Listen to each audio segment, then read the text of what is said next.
Chapter 804. The days of leisure and companionship passed by quickly. In the blink of an eye, it was Monday. Bai Ye and Gu Lingqing went to the airport to pick up Su Changhe and his wife. Their plane was not delayed and arrived in Seattle as usual. Su Changhe came out with 2 suitcases, a big backpack and a big bag. His wife came out with the child. Bai Ye waved. Su Changhe smiled and saw Gu Lingqing beside Bai Ye. He was stunned.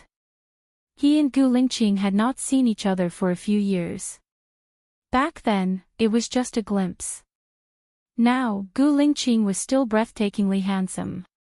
Moreover, time had been kind to this man. It seemed that he did not age even if his appearance did not change. He went forward and greeted Gu Lingqing. "Hello." Gu Lingqing responded in a cold and callous manner. "Student, get in the car first." "Let's go eat first," Bai Ye said and took the suitcase from Su Changhe. Gu Lingqing felt sorry for Bai Ye and took the suitcase from Bai Ye. Su Changhe's hands were empty. He helped his wife push the car and said, "Jiao Jiao is still jet-lagged and has a headache. Let her sleep for a while." "Okay, let's go back first and put the luggage away," Bai Ye said. Gu Lingqing drove. Su Changhe's wife had a headache. She leaned against the chair and rested. Bai Ye helped Su Changhe carry the child. His child was 2 years old and could talk. He was a little big and a little shy, but he always kept a little secret and was very cute. "Call me Auntie," Bai Ye said. "Auntie has delicious candy here." "Auntie," the little boy shouted. Bai Ye had already prepared a gift for the child. She took out a lollipop and gave it to the little boy. "He loves candy. He can't help but want to eat it," Su Changhe said helplessly. "This candy is made from milk powder. It's not very sweet. Children can eat it to supplement their calcium," Bai Ye explained. Su Changhe glanced at the child. The child held the candy in his mouth and ate happily. "You're still the most attentive. After Jiao Jiao goes to sleep, I'll bring you to your future restaurant. Business should be good at night. At present, it's already in a stable state of profitability. You don't have to worry too much about it. There's a person in charge. You just have to check the accounts at the end of the month and see how much profit we've made. If it's a lot, give the employees a red packet. They'll be happy too," Bai Ye said. "I'll help you look after the restaurant. I'll send you all the profits," Su Changhe said. "There's no need. You know I'm not short of money. I need you to take good care of my house. The key is my flowers and plants," Bai Ye said. "No problem, Jiao Jiao likes to grow flowers and plants. There's a psychiatrist and a newly hired assistant at the clinic. This assistant also graduated from psychology and is from country A. You can handle the rest. Senior's psychological skills are better than mine. You should be able to do better than me," Bai Ye said. "How can I be better than you? Your hypnosis skills are the best in the industry. I'm still far from you. Moreover, this aspect relies on reputation. The better the reputation, the more the patient trusts. The more trust the patient has, the higher the possibility of treatment. I'll do my best. There are many psychiatrists in America. It's different from country A. In country A, if you go to see a psychiatrist, many people will think that the person is crazy.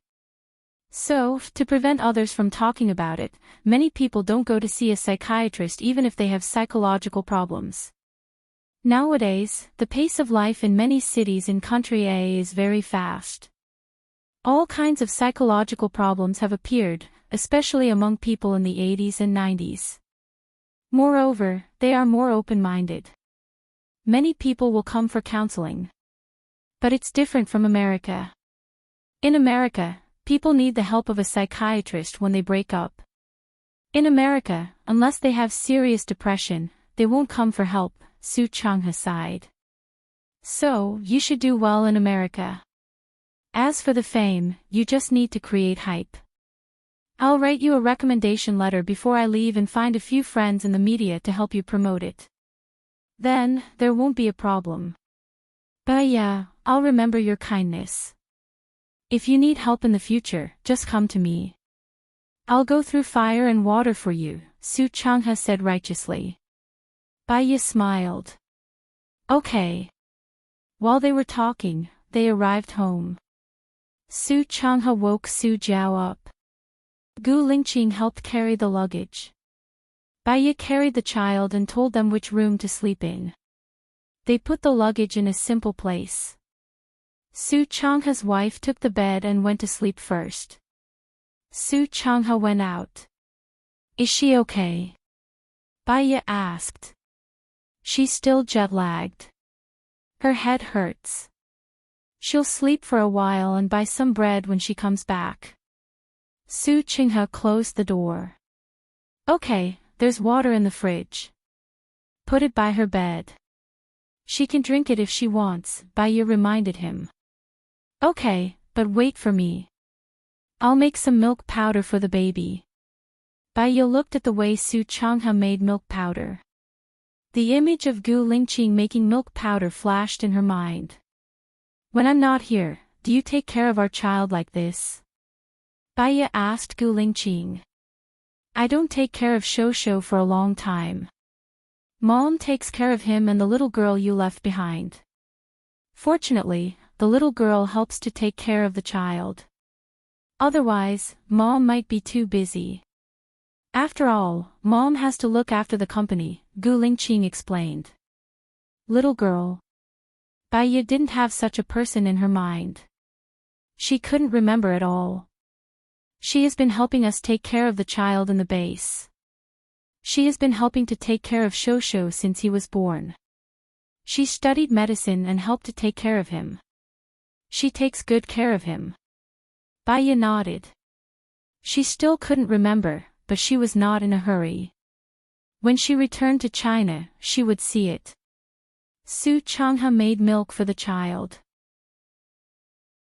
He tested the temperature and handed it to the child. His child was very obedient. He held the milk and drank it with a jijidut sound. Su Changhe put the child in the cart and said to Baiye, let's go. Baiye took Su Changhe to the seafood restaurant. The child fell asleep while drinking the milk. Fortunately, he brought the cart, and the child slept in the cart. Su Changhe covered the child with a blanket. They chatted while eating. Baiye, do you want to recover your memory? Su Changhe asked. Well. Baiye thought about it seriously. I think my life now is very good. I don't have the memory of the past. I have Gu Lingqing to remind me. If I recover, there are also benefits. I won't be unfamiliar with everyone. After all, it's also my past experience. It's a pity to lose it. Let nature take its course. Maybe one day I will remember it. Su Changhe wanted to say something but stopped. What's wrong?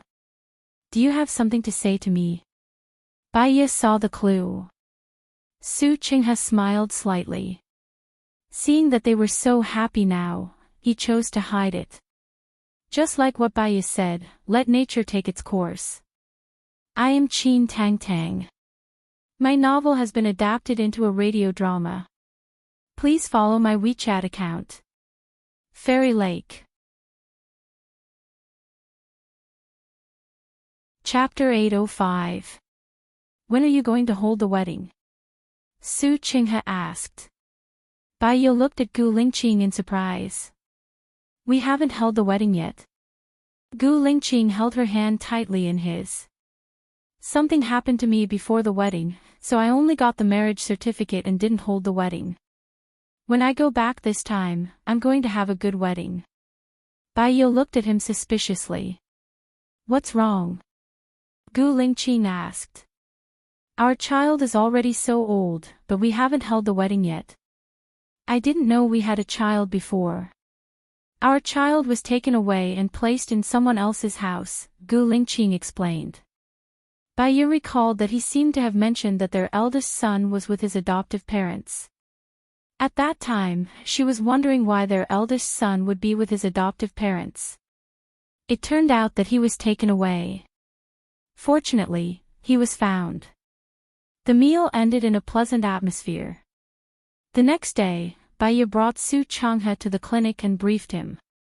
She was going to leave the clinic to Su Changhe. An assistant who had been following her around was reluctant to part with her and was in low spirits. Baiyi treated them to lunch. Firstly, it was a farewell. Secondly, it was to let Su Changhe get to know them better. Dr. Bai, when are you leaving? The assistant who had been following Baiyi asked. Tomorrow, Baiyi said. So soon. The assistant was shocked. She looked at Baiyi pitifully and was reluctant to part with her. You can call me when there's internet and video in the future. Also, Su Changhe is my senior. When I was studying psychology, I asked him about things I didn't understand. He knows more than me, Baiyi said with a smile. She felt a little melancholy in her heart. Parting was always sad. Leaving meant that it would be difficult to see each other again. She suddenly understood why the ancients were so afraid of parting. At that time, they didn't have mobile phones, planes, or cars. The most convenient means of transportation was carriages. It was so far from one place to another. After they separated, it was difficult to see each other again. Even letters might not reach each other. Su Changhe was the one who sent her home after she drank. When she got home, she was a little drunk and collapsed on the sofa. Gu Lingqing was worried. She immediately went to the kitchen to make some honey water and handed it to her. She was distressed and scolded, "Why did you drink so much wine?" "I'm a little sad," said Baiyi softly. "Why are you sad?" Gu Lingqing was more worried, afraid that she was in a bad mood. Baiyi drank the honey water in the cup in one gulp and put the cup on the tea table. Thinking of parting, some people will never see each other again. Even if they do, it will be a long time later. Gu Lingqing stared at her. Baiyi had always been cold. She rarely gave her feelings. That was because she valued relationships too much. It was easy to be a burden to herself. She simply did not accept others. When she left, she would not be so sad. Those people were just her colleagues. They had only been together for half a year, and she was already sad. His departure was a big blow to her. It was so big that she could not bear it. So, she chose to hypnotize herself. Otherwise, she would feel sad when she woke up. She would feel sad when she fell asleep. Sooner or later, her spirit would collapse. "I will not leave you again, nor will I do anything dangerous. I will always be by your side and not let you worry," Gu Lingqing promised. She felt sad. She hugged him and tears flowed out. She knew herself a little. She could not even let go of her colleagues. It was impossible for her to give up her child. Unless, she could not bear a greater pain. However, she did not want to think about it. The more she thought about it, the more afraid she would be. She would rather accept her happy life now. After she finished crying, she was tired and went back to her room to sleep. Gu Lingqing packed up his luggage. Baiyi did not have a lot of clothes. He had even less clothes. 2 simple suitcases were all packed. She was still asleep. Because of the alcohol, her cheeks were red. He lay down next to her and slept for a while too. After some time, he noticed movement beside him and opened his eyes. Baiyi woke up. She flipped her hair embarrassedly. "I slept for a long time. It's good to sleep more. When we go back tomorrow, we will have jet lag. It's easy to get a headache if you sleep less." Baiyi smiled. Then I will get drunk before boarding the plane. I will sleep once I get on the plane. I will sleep until we get off the plane. Anyway, you are here. Gu Lingqing replied dotingly. At night, they had their last dinner with Su Changhe and his wife. The next day, Bai Ye and Gu Lingqing were leaving. Su Changhe drove them in Bai Ye's car. Thinking about going back to country A, Bai Ye was excited and nervous. She was excited because she could see her child again. She was nervous because she had forgotten a lot of things. On the way, Gu Lingqing took good care of her. Bai Ye tried her best to sleep. She slept so that she wouldn't get a headache. Gu Lingqing had a good physique. He didn't sleep much and took care of her. When the plane arrived in country A, someone drove a limousine over to pick up Gu Lingqing. Bai Ye slept for a long time. She still had a headache. She got into the limousine and closed her eyes to sleep. After driving for more than an hour, the car stopped. Someone came over to check. Chief, the soldiers greeted respectfully. Bai Ye heard the voice and opened her eyes. When the soldiers saw that it was Bai Ye, they smiled happily. Madam, you are finally back. Bai Ye smiled. They seemed to be very friendly to her and happy to see her. The car continued to drive. Bai Ye looked out of the window. She saw many fruit trees. Behind the fruit trees was a huge lake. The surface of the lake reflected the sunlight, and the ripples sparkled. An image of her fishing by the lake flashed through her memory. There was a tent and a table. There was a stove beside the table. There was water boiling on the stove and the water was steaming. It was winter. She felt a little bitter in her heart. She smiled. I should be fishing by this lake often. Yeah, Gu Lingqing replied. The car stopped. Gu Lingqing got off first. When Bai Ye was about to get off, he carried Bai Ye out of the car. Bai Ye felt embarrassed. She saw some people at the door and looked over. There was a kind-looking old man and two young girls. Madam, you are back, one of the girls said. There were tears in her eyes and her voice was choked. She is Lin Shulan. She has been with you for a long time. She is my mother's goddaughter now, Gu Lingqing explained. The girl beside her was calmer. She greeted, Madam, you are back. Xiao Xia. She takes care of Shosho, Gu Lingqing said.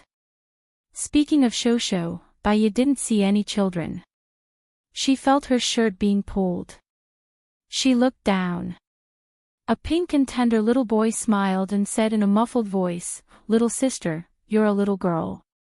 Mimi, Mimi, hug. I am Qin Tang Tang. My novel has been adapted into a radio drama. Please follow my WeChat account. Follow Yao Qi. You can listen to it. Chapter 806. Bai Ye looked at him and her heart melted. She had always liked children, so she picked up Shosho. Shosho tilted his head and looked at Bai Ye. His eyes were round and he had both her and Gu Lingqing's good points in them. He was very good looking. Shosho, call me mommy, Gu Lingqing said. Mommy, beautiful, beautiful, Shosho said and pinched Bai Ye's face. Bai Ye liked it and pretended to bite Shosho's hand. Shosho wasn't afraid. He looked at Bai Ye kissing his hand and smiled adorably. Come in, it's a little cold outside, Song Shiyu said gently. Thank you, Mom, Bai Ye said politely. Song Shiyu looked at Bai Ye and tears welled up in her eyes. It's nothing. It's good that you're back. It's good that you're back. Song Shiyu turned around and wiped her tears. Her eyes were red. Bai Ye followed them into the living room. There was a child in the living room. He looked at Bai Ye coldly. His eyes were arrogant and murderous.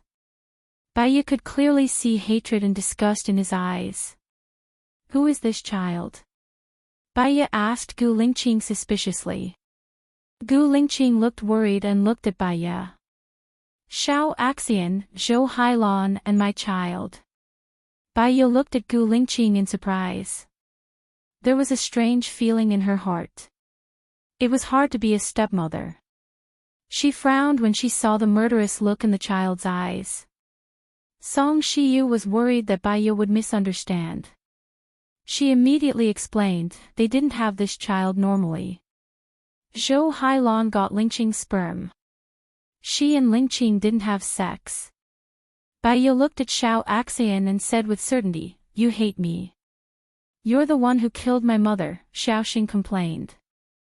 Xiao Axian, she didn't kill your mother. Your mother is still alive. Even without her, I wouldn't be with your mother. Besides, your mother's crime is unforgivable. It's good enough that she's still alive, Gu Lingqing said sternly. Look, you're biased towards her. I hate her, I hate you all, Xiao Axian shouted. Baiya smiled. Xiao Xia, carry Shosho into the room to play. Baiya passes Shosho to Xiao Xia. Xiao Xia immediately brought Shosho to the room. Do you like your grandma? Baiya asked Xiao Axian. Xiao Axian looks at the kind Song Shiyu and lowers her head. Baiya looks at Gu Lingqing. Can we move out? Why do we have to move out? Isn't this place good? Song Shiyu said gently, her voice full of concern. A long time ago, I read a story that goes something like this. The main character's aunt is a very kind and caring person. She bought a house in the city. Every time the villagers and relatives come to the city, they would stay at her house. She would also treat them warmly. After a few decades, the aunt's children grew up, got married and had children. The house became crowded. However, the villagers still go to her house. Sometimes, the aunt would reject them. Once she rejects them, they would say bad things about her behind her back. They said that the aunt has no conscience, that the aunt has no love, that the aunt is treacherous, that the aunt looks down on the villagers, that the aunt is arrogant, and so on and so forth. All the words they hear are negative. If a person is kind for a long time, if they are not kind once, they will be evil in the eyes of others.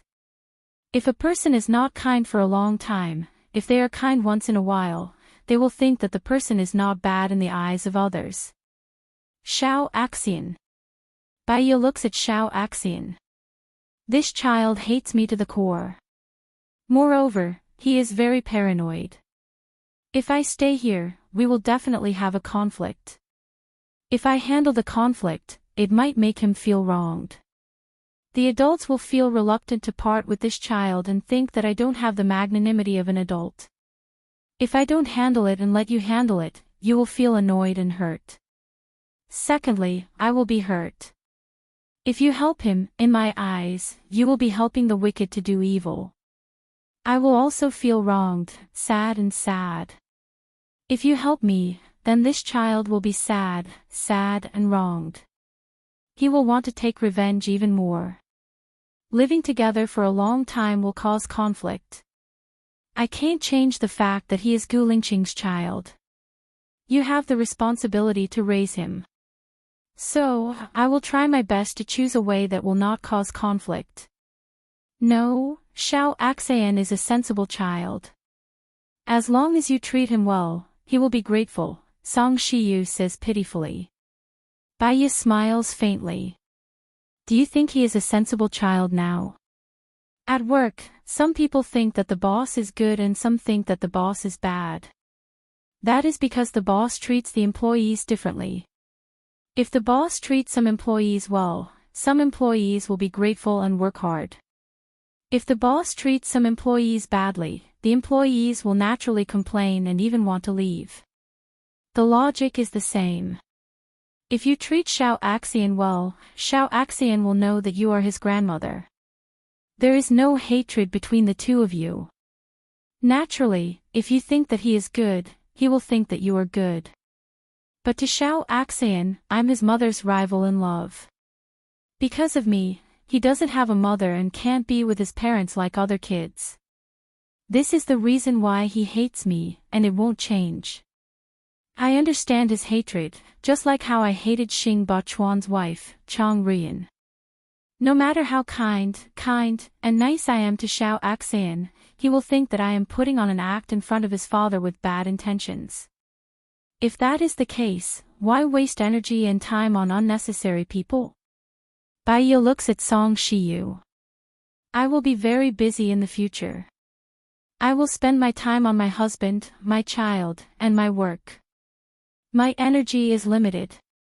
If I spend more time on other things, I will naturally spend less time on the people who are important to me. I may be able to get this child's temporary peace, but my child will also be hurt. He will think about why his mother is so good to his brother. You may think that I am heartless and unsympathetic. I am selfish. I want to give my everything to the people I want to give it to, the people I think are more important to me. So, I don't have time to take care of someone who will hate me. I am also not willing to waste time on someone who is destined to not be grateful to me. I'm sorry to disappoint you. Xiaoya, you study psychology. Maybe you can influence Xiao Axian. Xiao Axian is really a sensible and well-behaved child. Song Shiyu still didn't give up. I understand human nature. This child may not be a bad person, but he hates me. I don't have the time and energy to reform him. I don't want to spend time on things that are unnecessary to me. Mom, take good care of him. For him, having you and Gu Lingqing is enough. I am Qin Tang Tang. My novel has been adapted into a radio drama. Please follow my WeChat account. Fairy Lake, then you can listen to it.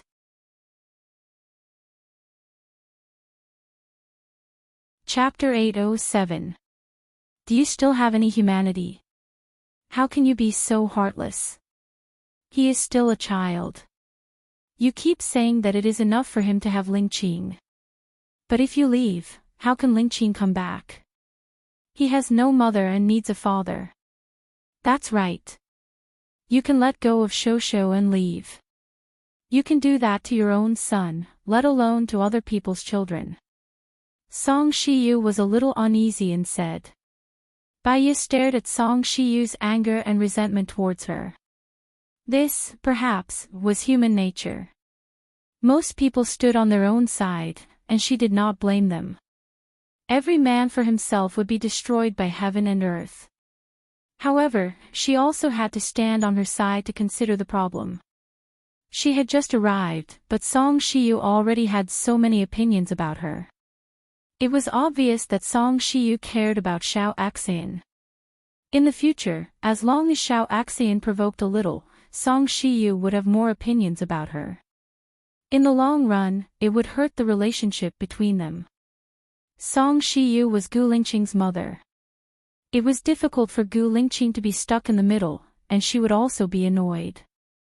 No matter how powerful the enemy was, it could not hurt a person's heart. The one who could hurt a person's heart was always the person he cared about the most. Bai Yi turned around and looked at Gu Lingqing. Gu Lingqing looked at her deeply. I respect and support your decision. Bai Yi's heart trembled, and some warm currents flowed into her limbs and bones. He still cared about her the most, so even if she showed the evil side of human nature, he still protected her. In her heart, his action was very warm. Similarly, in Song Shiyu's heart, she must have been hurt. Life was so angry. Everything in the world reinforced and restrained each other. What was good for one side would naturally be bad for the other side. Lingqing, I don't like Xiao Axian because he was born from you and another woman. I'm jealous, disgusted by him. I feel uncomfortable whenever I see him. Even if I pretend to be kind on the outside, I can't change the torment in my heart. But I don't want you to feel bad and be stuck in the middle. So, I choose not to be calculative. After all, you are his father. He needs you to correct his outlook on life, values, and right and wrong. In the future, you should pay more attention to him. Surround him with your love. This is the only thing I can tolerate and support you in fulfilling your responsibilities as a father, Baiya said seriously. Gu Lingqing nodded. When he nodded, there was a moment of discomfort in her heart. The more time Gu Lingqing spent on Xiao Axian, the less time he spent on Shoushou. However, it was impossible for a person to get everything he wanted. He shouldn't build his happiness on other people's pain. He shouldn't hope for 100%. The greater the hope, the greater the disappointment. It was enough to get 50%. If it was less than 50%, there was no need to wait and stay. Even if she was uncomfortable, she had to endure it. After all, Xiao Axian was his child. She chose to live with Gu Lingqing, so she had to accept the current situation. When accepting the current situation, she had to first consider the future. With this situation, many things could not be avoided. Instead of suffering every day in the future, it was better to think about what she could retreat from the beginning and what her bottom line was. Once she had made up her mind, there was no need to hesitate. After all, the road was chosen by herself. Baiya looked at Song Shiyu. You don't have to worry now. Song Shiyu calmed down and realized that what she said just now was too harsh. I'm sorry, Xiaoya. I said the wrong thing just now. Song Shiyu apologized. Baiya smiled. This is the resentment you have for me. If I were you and my daughter-in-law ran away and left the child behind, would definitely have resentment too. You're right, you don't have to apologize. Song Shiyu was worried that her behavior would chase Baiya away. It's my fault. I shouldn't have said that. You've done enough for Lingqing. It's also because you love him and can't bear to be apart. That's why you made this decision. I didn't consider your pain. I'm sorry. You're a good child. I know that your decision is definitely right. I'm sorry. Please forgive me. There's no resentment. It's not about forgiveness. Thank you for helping me take care of Shoushou, Baiya said calmly. Her calmness scared Song Shiyu. She asked uncertainly, will you bring Shoushou to visit me? I'm not staying with you, but it doesn't mean that you can't visit Shoushou. I welcome you to visit Shoushou anytime. But if I bring Shoushou here and Xiao Axian sees him, he will feel uncomfortable. He will feel that his pitiful love has been taken away again. He will hate my child. I don't want to cause trouble for my child, Baiya said rationally. Song Shiyu didn't know what to say. She lowered her head and wiped her tears. She knew that Baiya studied psychology. She was more knowledgeable about life than the average person. She could see the future and predict the future. So, even though it seemed heartless, it made sense. If she said it directly, she would feel uncomfortable for a while. If she didn't say it, people would be suspicious and she would feel uncomfortable for the rest of her life. Then, can you stay here today? Song Shiyu asked expectantly. Baiya nodded. It could be seen that Shoushou was well taught by Song Shiyu. If she took Shoushou away as soon as she came back, it would be unkind to Song Shiyu. I will stay for a few days. As for the rest, we will wait for Gu Lingqing's arrangement. Baiya looked at Gu Lingqing. Gu Lingqing nodded. Baiya went back to her room. Shoushou was playing with toys in the room with Xiao Xia. Baiya sat on the sofa and watched Shoushou. Shoushou handed his beloved car to Baiya. Baiya took it with a smile. Shoushou went to get other gifts for Baiya. Baiya took it and played with Shoushou, Song Shiyu's room. When are you going to move? Song Shiyu asked worriedly. Although Xiaoya's words are harsh, she avoided unhappiness in the future. I think what she said makes sense. I will come back to see you often, Gu Lingqing said with a deep voice. Xiaoya has always been cold and decisive. Once she has decided, no one can change her mind. From another perspective, if she doesn't come back, you won't come back either. You will only come back when she comes back. Although she is cold, she is reasonable and considerate. She won't make things difficult for you, Song Shiyu said softly. Xiaoya has forgotten most of the things. She has also forgotten about Zhou Hailan. Ha! She has forgotten most of the things. Song Shiyu was shocked. She didn't know about this. No wonder she is more rational than before. She is so rational that she is not affected by her emotions. She has forgotten most of the things. Is there an accident? She hypnotized herself. Song Shiyu was shocked again. She lowered her head and hid her emotions. I forgot that she had this ability. I am Qin Tang Tang. My novel has been adapted into a radio drama. Please follow my WeChat account. Fairy Lake, then you can listen to it.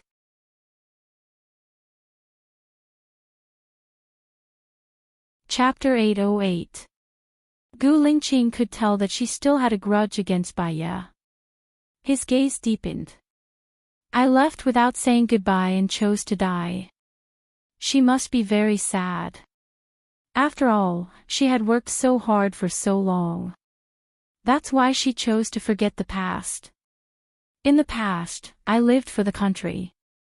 Now, I want to live for her. She sacrificed so much for me, Gu Lingqing said to Bai Ye in a gentle tone. Song Shiyu was moved. We owe her. Don't worry about Xiao Axian.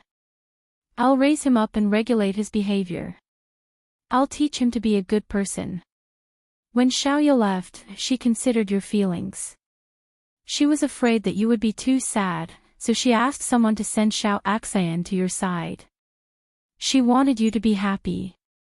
If she makes you feel uncomfortable now, she hopes that you can forgive her, Gu Lingqing said in a low voice. Song Shiyu's eyes turned red.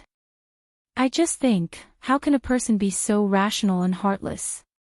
Being heartless doesn't mean that she doesn't have feelings. The probability of her analysis is 80%. She just eliminated a lot of unnecessary worries, Gu Lingqing said. She's the person you love the most. You'll definitely speak up for her. Even if she's not the person I love the most, I think what she said makes sense. You have a different feeling for Xiao Axian. Now, you feel that Xiao Axian is wronged. If she and Xiao Axian have a conflict in the future, you'll side with Xiao Axian even more. Your feelings will be consumed during the incident. She's just trying to maintain the current situation, Gu Lingqing said rationally. Ah! Xiao Axian screamed in fear. Song Shiyu immediately opened the door and saw Xiao Axian lying on the ground, not moving at all. Gu Lingqing came out too. The first person he saw was Bai Ye standing in the corridor. What happened? He rolled down the stairs by himself, Bai Ye explained. Xiao Axian sat up. Her arms, legs and waist were all bruised. She pointed at Bai Ye and said, "It was you. You pushed me down." "Why did you push me?" Song Shiyu looked at Bai Ye. Bai Ye smiled and said to Song Shiyu, "Do you believe him but not me? He is already injured. How can you still smile?" Song Shiyu said anxiously. Bai Ye was also angry. Can you tell what a smile is? I'm not laughing because I'm taking pleasure in your misfortune, but because I'm disappointed in you. Besides, even if I'm really laughing, it's only natural because he's trying to frame me. Kindness needs to be clear about the target. You should have heard of the story of the farmer and the snake. You're so eloquent. I can't argue with you. Song Shiyu helped Xiao Axian up. Are you hurt? Where does it hurt? I'll take you to the hospital now. Song Shiyu held Xiao Xian's hand and walked away. Baiya smiled slightly. She shouldn't be angry. She looked at Gu Lingqing and said, "Do you also think that I did it? I believe he fell down on his own. There was no need for you to push him, but there was something to be gained from him pushing you." Lingqing, you can't be so cruel. Song Shiyu walked to Xiao Xian's side and protected Xiao Xian. I'm not cruel. I'm just making the right choice. You're loving, but you'll cause him to go astray. If you send him away, won't he go down the wrong path? He'll hate you too. Let Xiao Xian stay by my side. I'm begging you, Song Shiyu said pitifully. Gu Lingqing's heart softened. He looked at Xiao Xian in Song Shiyu's arms. This is the last chance I'm giving you. If you do something wrong again, I promise you'll lose your freedom forever. Xiao Xian nodded. His whole body was trembling with anger, tolerance, fear, and hatred. Gu Lingqing went back. Baiya was playing with Shosho. Gu Lingqing sat next to Baiya, looked at her and said, I will take you and Shosho back to the military area tomorrow. Bring Xiao Xia along. I think she has a good relationship with Shosho. She doesn't have a boyfriend yet. We'll find one for her in the military, Baiya said with a smile. Xiao Xia immediately blushed and lowered her head shyly. What about Lin Shulan? Gu Lingqing asked. I am Qin Tang Tang. My novel has been adapted into a radio drama. Please follow my WeChat account. Fairy Lake, then you can listen to it.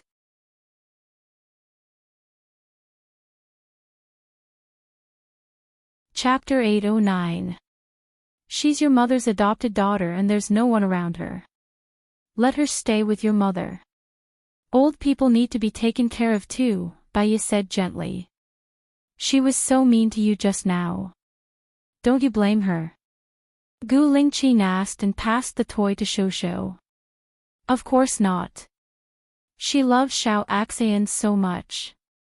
The moment I refuted her, she would definitely be angry too. When people are angry, they will definitely hurt others. That's normal. Plus, she has a grudge against me. She must vent it out. We should be filial to her in the future, Baiya said with a smile. Gu Lingqing smiled too. She looked cold and aloof, but in fact, she knew what was right and what was wrong. She was also very understanding. Shosho, call me Daddy, Gu Lingqing said. Daddy. Shosho played with his toy and said casually. Baiya saw that he was acting weird and her heart softened. She lowered her head and kissed Shosho's face. Shosho looked at Baiya and kissed Baiya's face too. It was as if the intimacy came from the blood. Half an hour later. Lin Shulan came up and said to them, dinner is ready. Young master, madam, Xiao Xia, young master, come down and eat. Let's go down and eat, Gu Lingqing said and wanted to hold Baiya's hand. Baiya quickly carried Shosho. Gu Lingqing was speechless. Xiao Xia pursed her lips and smiled. The last time she had a gathering with her classmates, everyone said that after a man gave birth to a son, the most important thing in his heart was his wife. After a woman gave birth to a son, the most important thing in her heart was her son.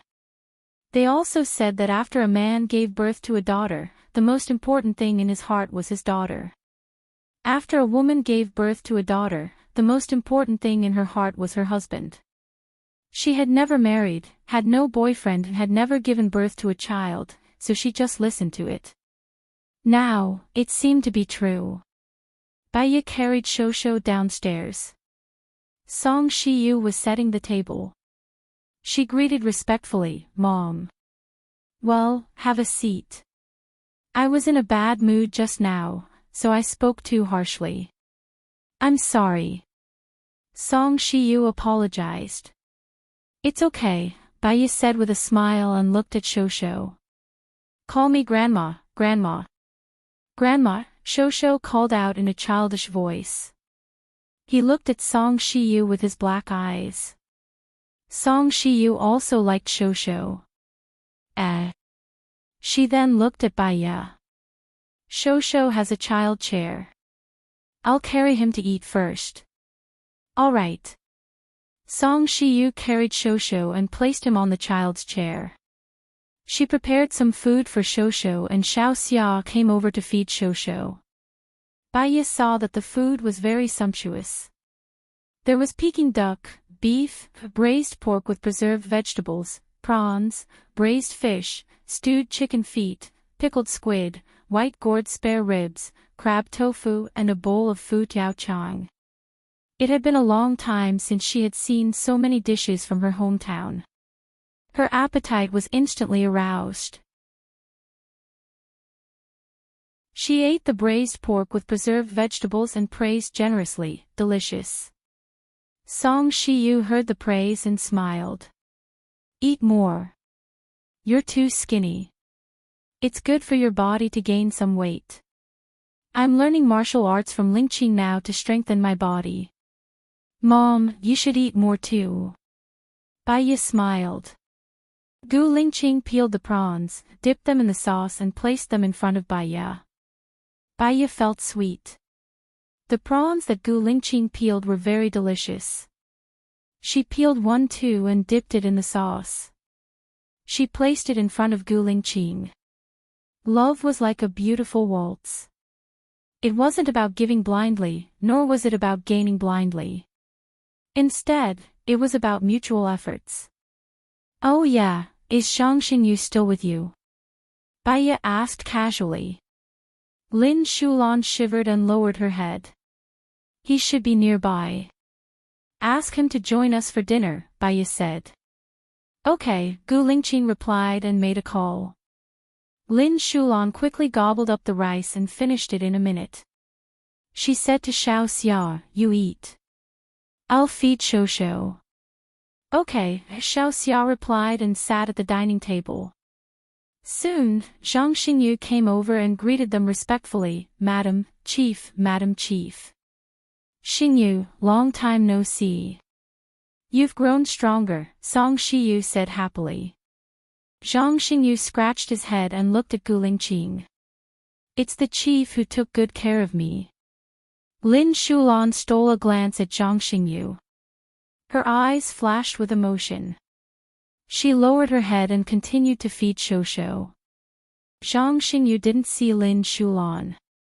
He sat beside Xiao Xia and smiled at her. Xiao Xia blushed even more. Lin Shulan saw the exchange of glances between them. She smiled bitterly and continued to feed Shosho.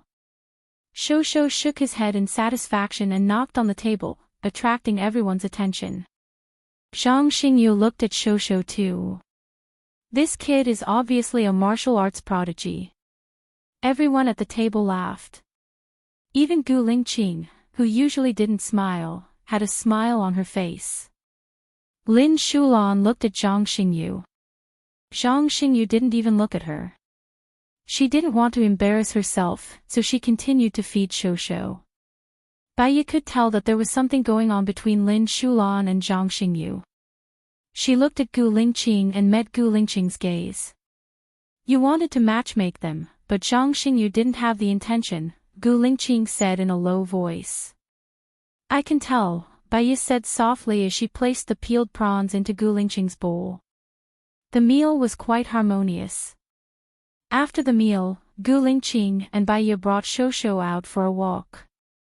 The breeze blew past their faces, bringing with it the fragrance of flowers. Is the president your elder brother or younger brother? Baiya asked. He said that he's my elder brother. Because we're twins, he looks very similar to me. I told him that he'll meet us at the military base tomorrow. Also, he's married to Mu Wan. She changed her name to Xiang Wan, Gu Lingqing said. Baiya shook her head. I don't have any impression of these people. You haven't met her, but you suggested not to marry her. Mu Wan is the daughter of the eldest daughter of the Xiong family. She followed her father since she was young. She only returned to the Xiong family after her father died, Gu Lingqing explained. Bai Ye nodded. She had no impression of these people and wasn't interested in them. She squeezed Gu Lingqing's shoulder and her eyes lit up. What position are you going to arrange for me at the military base? The wife of the chief, Gu Lingqing said seriously. Bai Ye smiled. Arrange a job for me in the psychological field. I need to have something to do so I won't feel too empty. Okay, I'll make arrangements after we go to the military base tomorrow. Will you still accept patients who are not from the military base? Bai Ye pondered and said, I don't think so. I can still show the soldiers' families. I used to be in the gynecology and obstetrics department, so I know how to deliver babies. Soldiers and their wives and children have been away for too long, so it's inevitable that they will be homesick. If we can bring them over and they can see each other often, they will be more grateful. Soldiers have sacrificed a lot to protect the country, so we should also fight for more benefits for them, right? About this, I'll leave it to you. If you have any ideas, you can tell me and go through the process. Don't worry about money, Goose is still rich. I am Qin Tang Tang.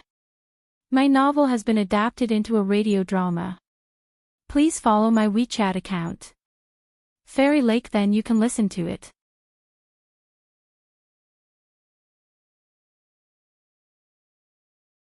Chapter 8:10. Bai Ye lowered her head and laughed softly. Gu Lingqing looked at her, puzzled. What are you laughing at? I feel very happy, so I'm very happy. I'm also thankful for my hard work in the past, so that I can easily obtain happiness now, Bai Ye said happily, her eyes reflecting the light of the street lamps, full of emotion and passion.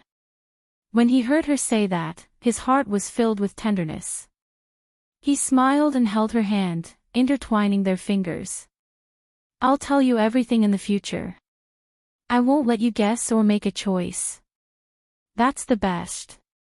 You know, when you do a job, you'll get tired of it. I'm always trying to guess people's hearts at work. If life is so tiring, I'll feel very annoyed. Bai Ye leaned on his shoulder and looked up at the moon. The moon was round and bright, looking very beautiful. When are you going to visit Lu Shuang in Country D? I'll make the arrangements, Gu Lingqing said gently. I want to go after I see Shen Yin, so that I can answer to her. Otherwise, if I go empty-handed and bring nothing to her, it'll only add to her worries, Bai Ye said rationally. Okay. The two of them stood together and looked at the moon. Xiao Xia held Shosho's hand and stood at the side, looking at the moon with them. The autumn wind blew over. It was cool, but mixed with the fragrance of nature, it felt very beautiful. It was as if they were in ancient times, enjoying the peace and beauty of nature. The next day, Bai Ye woke up naturally. She looked to her side and saw that Gu Lingqing was no longer there. He usually woke up earlier than her. She went to brush her teeth and wash up. When she went out, she saw Gu Lingqing running around the lake. She ran with him, trying her best to keep up with his slow pace. They ran 10 laps and came back. I'll teach you a few of the most useful defensive skills. Sure, Bai Ye replied. Do you know where the weakest part of the human body is? Gu Lingqing asked. Eyes, throat, and there, Bai Ye said. If the opponent attacks you from the front, in a moment of desperation, you should attack his eyes and throat. Except for the weak points, these two places have no defense. If you kick your hand over there, the opponent will clamp your leg, which will put yourself in danger. Gu Lingqing explained in detail. Bai Ye nodded and went to attack Gu Lingqing's eyes. He did not move. Of course, she wouldn't really attack his eyes. She stopped and asked, why didn't you dodge? I want you to find your sense of existence, Gu Lingqing said earnestly. If I didn't hold back, would you have lost your eyes? Although Baya scolded him harshly, she still felt sorry for him in her heart. Moreover, there was a very sweet feeling. Didn't you stop it? Gu Lingqing said dotingly, in order to ensure that you can hit the enemy without fail, I will train your speed and the strength of your fingertips. Do you know how to train them?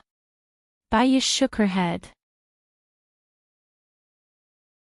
Although she had done research on psychology, she knew nothing about training. How? First, lift dumbbells for an hour every day. Half an hour in the morning and half an hour in the evening. Then, do 6 sets of pull-ups every day. 3 sets in the morning, 30 in each set. 3 sets at night, 30 in each set. Let's do it slowly. Pull-ups. I can't do any of them. That's because you lack arm strength. Does training arm strength have anything to do with fingers? Baya was confused. Actually, there are exercises that involve fingers. Besides, increasing muscle strength will improve your speed and strength. If you can't even do one pull-up, you can change to push-ups. Can you do that? Baya shook her head again. Very few girls can do one. I can't even do one. Do half a push-up first. Take it slowly. Baya was confused. Why do half a push-up first? One is to put your hands on the ground. Your hands and feet are on a flat surface. Half a push-up is to put your hands on the stone bench first. Your hands and feet are at a 45-degree angle. You can do it easily this way. Then, slowly lower the height of your hands until you can do a standard push-up. I will train with you. We have all the time in the world, Gu Lingqing said softly. Baya nodded. Then, I'll try half a push-up first.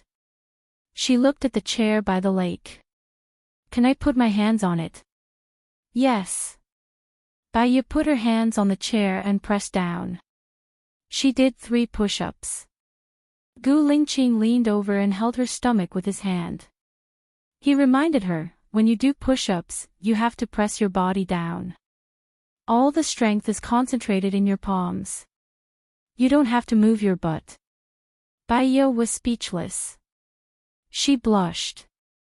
She imagined herself doing it. It was awkward. She pressed her body down. Her arms were too thin and had no muscles at all. They could not support her weight at all. If not for Gu Lingqing holding her up, she would have fallen to the ground. I'm sorry. My stamina is really bad, Baya apologized. It's my fault for not taking good care of you. Don't worry, we can do it slowly. As long as tomorrow is always better than today, Gu Lingqing comforted her. I'll try half a push-up first, Baya said. She looked at the stone table in the forest. Okay. Gu Lingqing held her hand and led her to the forest. Baya practiced push-ups while he practiced martial arts. Baya finished 30 push-ups. She sat on the chair and watched him practice. Just looking at him was enjoyable. When he punched out, she could see the leaves trembling even though they were 2 meters apart. No wonder back in America, he was quickly beaten to the ground when so many people ganged up on him. They practiced together for an hour. They were all sweaty and went back for breakfast. Song Shiyu had woken up a long time ago and had prepared breakfast. Shou had also woken up and was playing with Che Che. Xiao Xia and Lin Shulan played with him.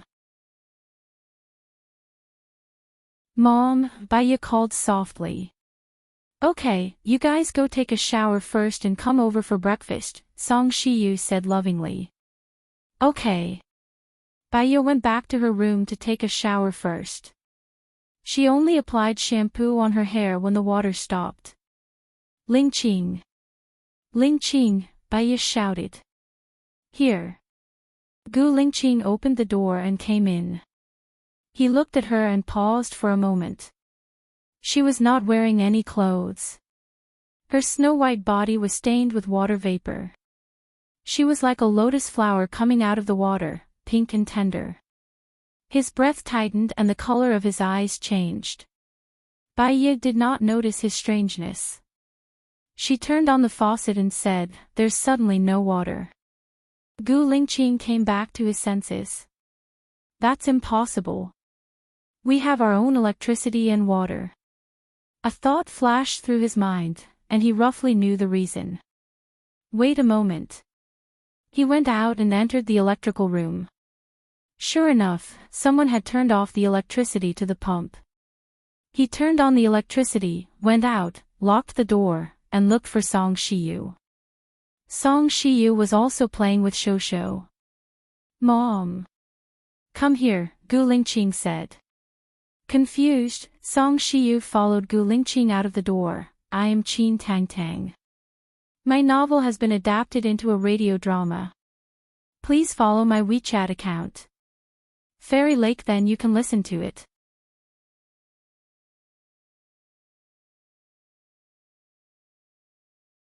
Chapter 8:11. Xiaoye was taking a shower just now.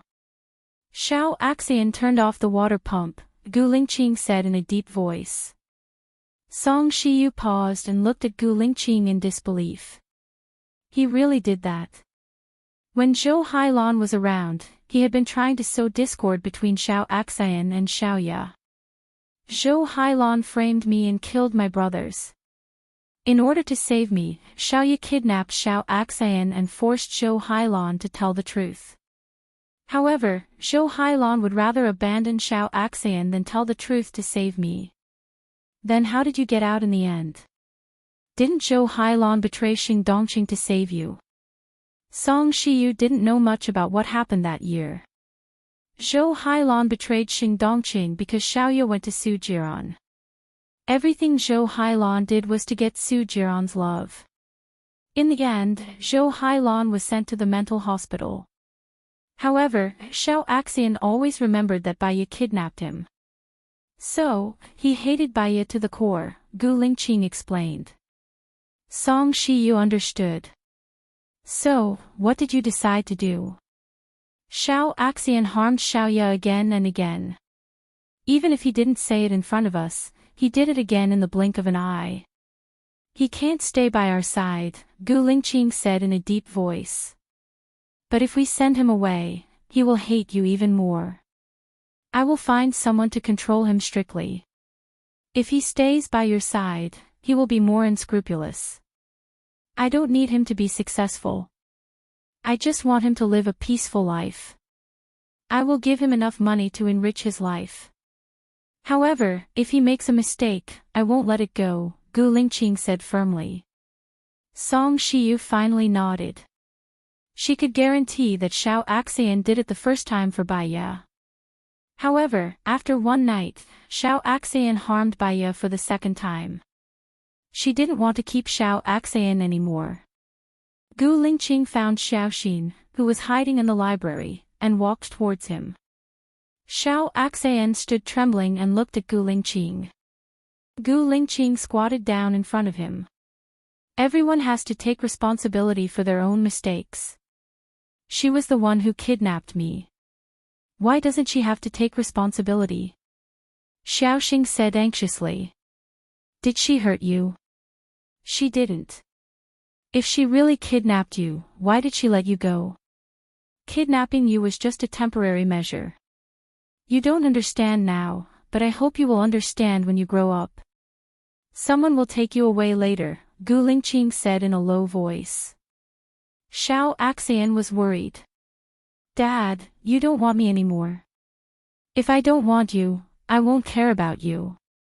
I just hope that you will become an upright person and use your intelligence on the right things instead of harming others.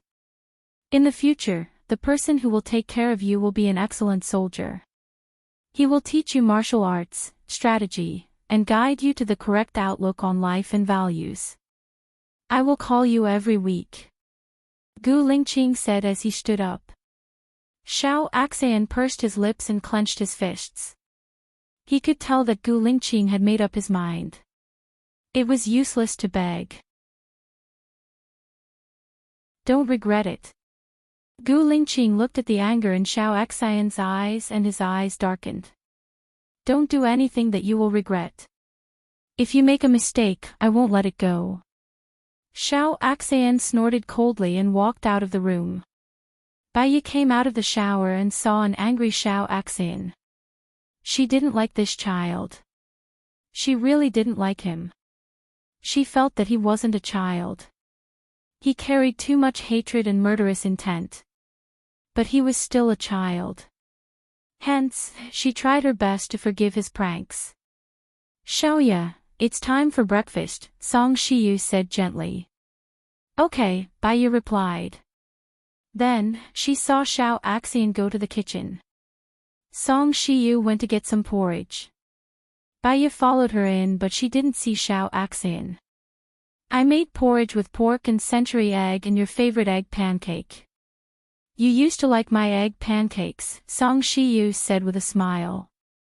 Song Shiyu rolled up the egg pancake and placed it on a plate.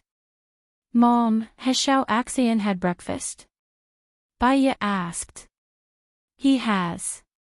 He ate when you were jogging, Song Shiyu said. Bai Yi smiled. She didn't take the bowl and went out. She went to look for Gu Lingqing. Gu Lingqing was about to take a shower. Lingqing, there's something I want to tell you, Bai Yi said. Okay. What is it? Gu Lingqing took off his clothes and revealed his well-dressed upper body. She had seen it. When she looked at it again, she blushed unconsciously. She lowered her eyes and said, I saw Xiao Xian go to the kitchen just now. When I went to the kitchen, he was gone. Gu Lingqing heard something and put on his clothes again. You suspect that he did something to the breakfast? I'm not sure yet. But before he went into the kitchen, he looked at me with hatred. If he didn't do anything, why would he leave through the window? Bai Yi guessed. Let's go downstairs and have a look, Gu Lingqing said with a serious expression. He went downstairs. This time, Gu Ruoxin had crossed his bottom line. He looked at the breakfast on the table and asked Song Shiyu, where's Xiao Xian? Song Shiyu looked around and said in confusion, he was here just now. Gu Lingqing went out and saw Gu Ruoxin by the lake. He walked towards Gu Ruoxin. When Gu Ruoxin saw Gu Lingqing coming, he broke into a run. Gu Lingqing made a call. Catch Gu Ruoxin.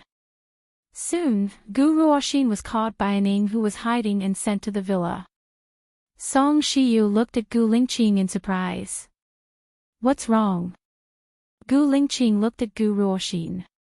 Eat the breakfast on the table. I'm not eating. I've already eaten, Gu Ruoxin said with his eyes wide open. I know you've eaten. Eat it, Gu Lingqing ordered. Gu Lingqing, are you trying to kill me? You must have poisoned the breakfast. You want to poison me, right? Gu Ruoxin said angrily. Gu Lingqing stood up angrily. If I want to kill you, I can do it in a second. There's no need for such a complicated poison. You know who did it. Song Shiyu was stunned. He looked at Bai Yi. What do you mean? Ask him, Gu Lingqing said. He looked at Gu Ruoxin fiercely. Since you dare to do it, why don't you dare to admit it? Don't you think that you're doing the right thing? If you don't even have the courage to admit it, how can you be righteous? Fine, I'll say it. I'm the one who put the rat poison. All of you deserve to die, Gu Ruoxin said confidently. Song Shiyu slapped Gu Ruoxin's face. Gu Ruoxin looked at Song Shiyu in surprise. Grandma. I'm not your grandma. I don't have a grandson like you. You already know how to kill people at such a young age. You'll be even worse when you grow up. If it wasn't for Bai Yi, he would have really died after taking the rat poison, Song Shiyu said anxiously.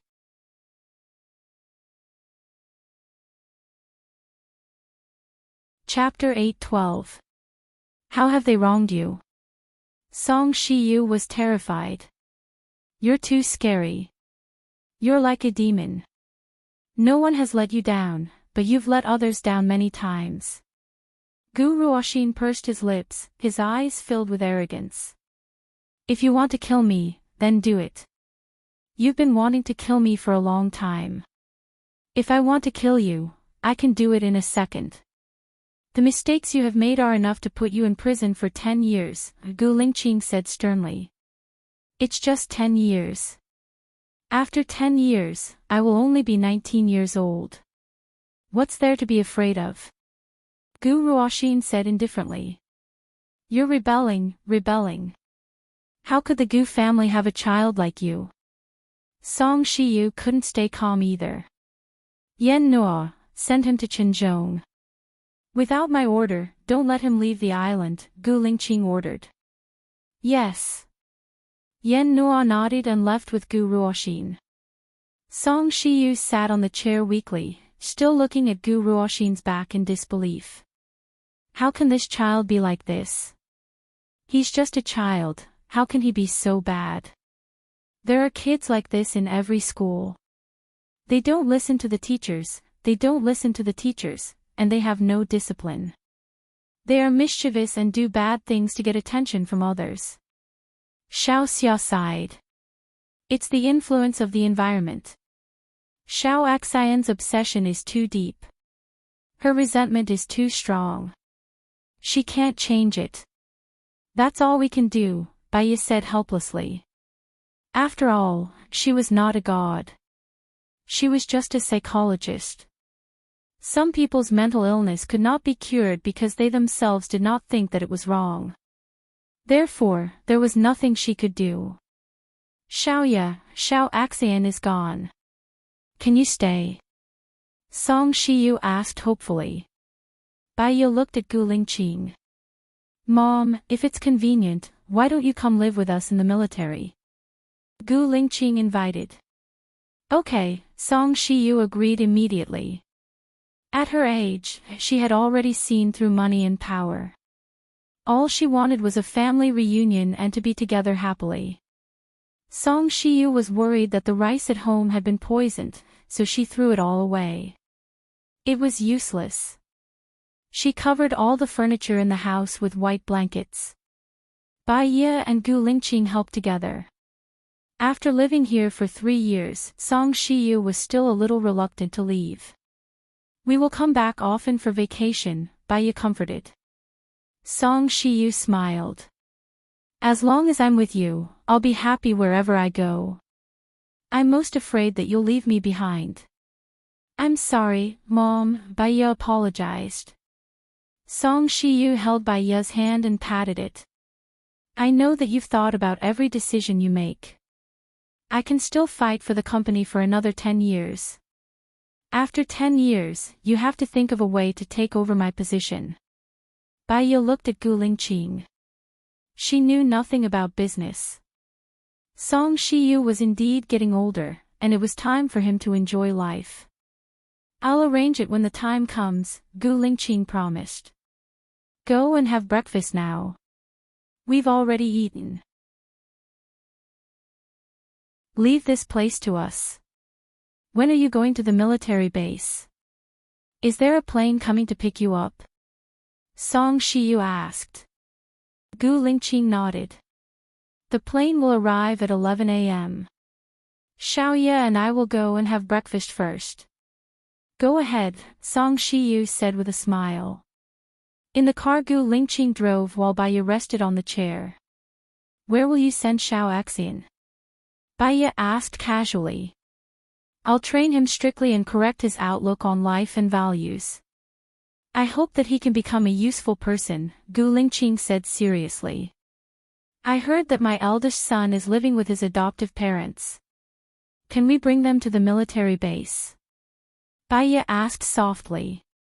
It's fine if they live in the compound, but there are many restrictions in the military base. It's not convenient for children to study. Do you still remember what we discussed? We can find an empty plot of land near the military base and apply for it as a place for the families of soldiers to live. We can also build a factory nearby to solve the employment problem for the families. We can also open a hospital and a school. We can prepare all the basic facilities for the people. That way, the soldiers can go home more often. Gu Lingqing thought for a while. We can try it first. When I go back, I'll get someone to look for a plot of land and apply for it. Okay, Bai Yi replied and looked outside. Every city was more or less the same. The houses, streets, shops, pedestrians. The difference was that every city had its own culture and food. When you go to a place, you have to eat the local food and visit places with historical allusions. It became a tour. Actually, she liked the sea, liked eating seafood, and liked the cool wind. But for her lover, she could give up many things. Gu Lingqing's car stopped. The crab roe dumplings here are not bad. Are they really using crab roe? How can a crab have so much crab roe? Bai Yi said with a smile. I'll ask when the time comes. There's no need. I'll ask later. I don't care, Bai Yi said and walked into the restaurant. The staff at the entrance of the restaurant was washing the crabs. Someone sent the steamed red crabs into the kitchen. The entire restaurant was filled with people eating soup dumplings. There were also many people queuing at the window. It seems to be real crabs. The crabs are very plump in this season, Bai Yi said. Okay. Wait a moment. I'll get a private room, Gu Lingqing said and went to find the boss.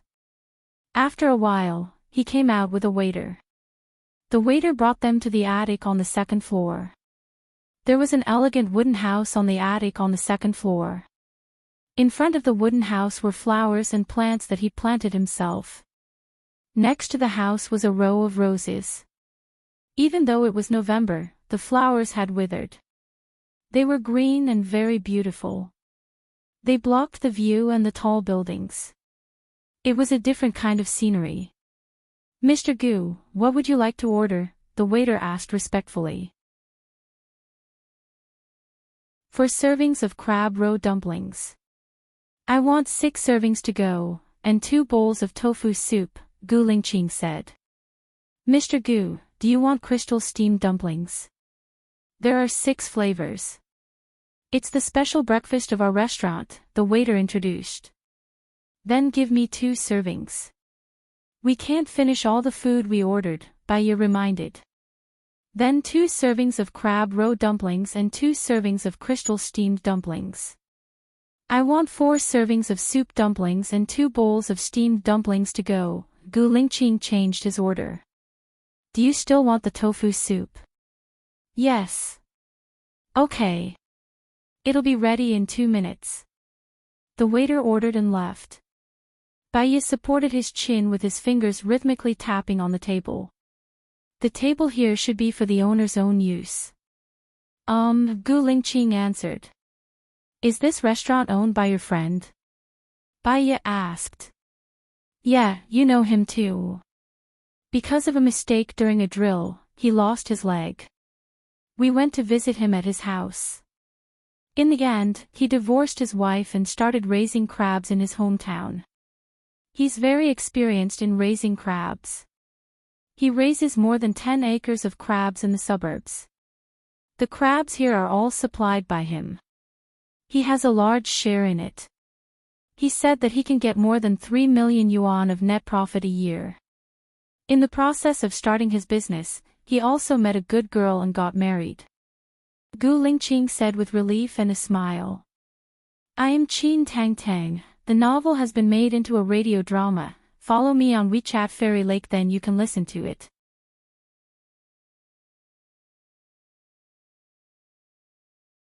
Chapter 8:13. Bai Yi couldn't remember any of this, but seeing Gu Lingqing smile, she was in a good mood. Life will give us torture, but it will also give us surprises, Bai Yi said with a smile. Gu Lingqing held Bai Yi's hand. To him, the surprise was that Bai Yi had returned to his side. Life was short. What more could he ask for? Soon, the waiter brought 2 baskets of crab roe buns, 2 baskets of crystal steamed dumplings, 2 bowls of tofu soup, a big pot of buckwheat tea, and a plate of sour vinegar. The waiters here are very attentive, Baiya said. Try it. Gu Lingqing picked up a crystal steamed dumpling and put it on Baiya's plate. Baiya took a bite. It seems to be prawns, meat, and carrots. It's delicious. Gu Lingqing replied. The corner of his mouth lifted slightly. Baiya propped her chin on her hand and looked at him. She had a feeling that her husband was so handsome. You can only smile at me in the future. Gu Lingqing put away his smile and answered in all seriousness, yes. Baiya's heart was filled with warmth. No matter how cold the weather was, her body was still warm.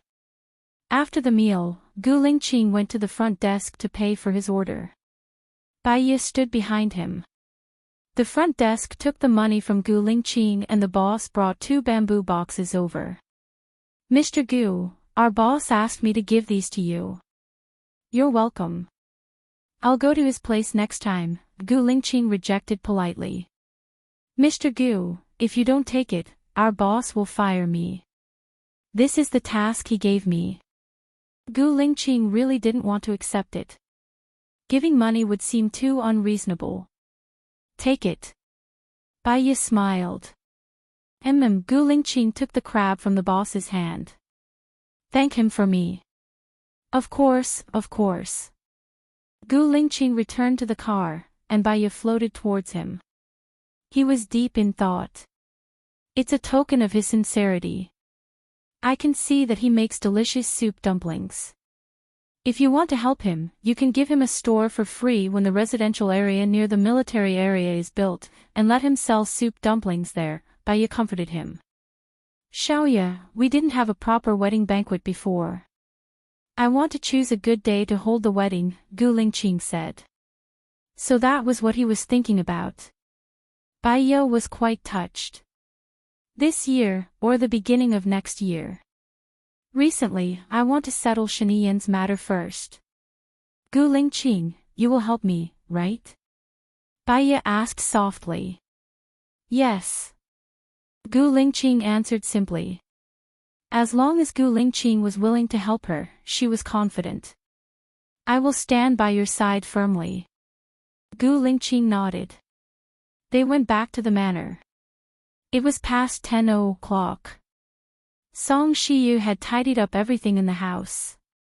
He sat on the sofa and played with Shosho. Shosho was playing with his car. Hearing the sound of the car outside, he stood up and said to Song Shiyu with a confused look, Dad. Song Shiyu was amused by Shosho's look. He turned around and saw Gu Lingqing and Baiya coming in with food in their hands. Aren't you going to the military area today? Song Shiyu asked curiously. Yes, I've bought soup dumplings. You can all come and eat them. And this crab is a gift from my former comrade, Gu Lingqing said. How about I cook the crab? We can have lunch at home and go to the military area after lunch, Song Shiyu suggested. I have a separate villa in the military area. There's everything in the kitchen. We can cook the same thing there. When are you going to the company? Gu Lingqing asked. I've left everything to the CEO. I don't have any new investment projects now. I'll have a video conference in the afternoon and evening. Okay. Let me know when you need to go out. Gu Lingqing said and put the food on the table. Baiya took the disposable chopsticks and carried the baby chair to the table. She said to Shosho gently, Shosho, time to eat soup dumplings. Shosho ran over immediately. Baiya carried him to the baby chair. Madam, I'll feed Shosho, Xia said with a smile. You eat too. The steamed dumplings are nice. They have different flavors in 6th high school. Baiya said with a smile. She opened a box and picked up a dumpling. She put the lid on it so that the soup wouldn't spill. Shosho took a bite and made a happy sound. He smiled sweetly. He was so cute that Baiya's heart melted. How could she bear to give up such a cute baby Xiao Bao? Even she felt it was unbelievable. Baiya took a bite of Shosho.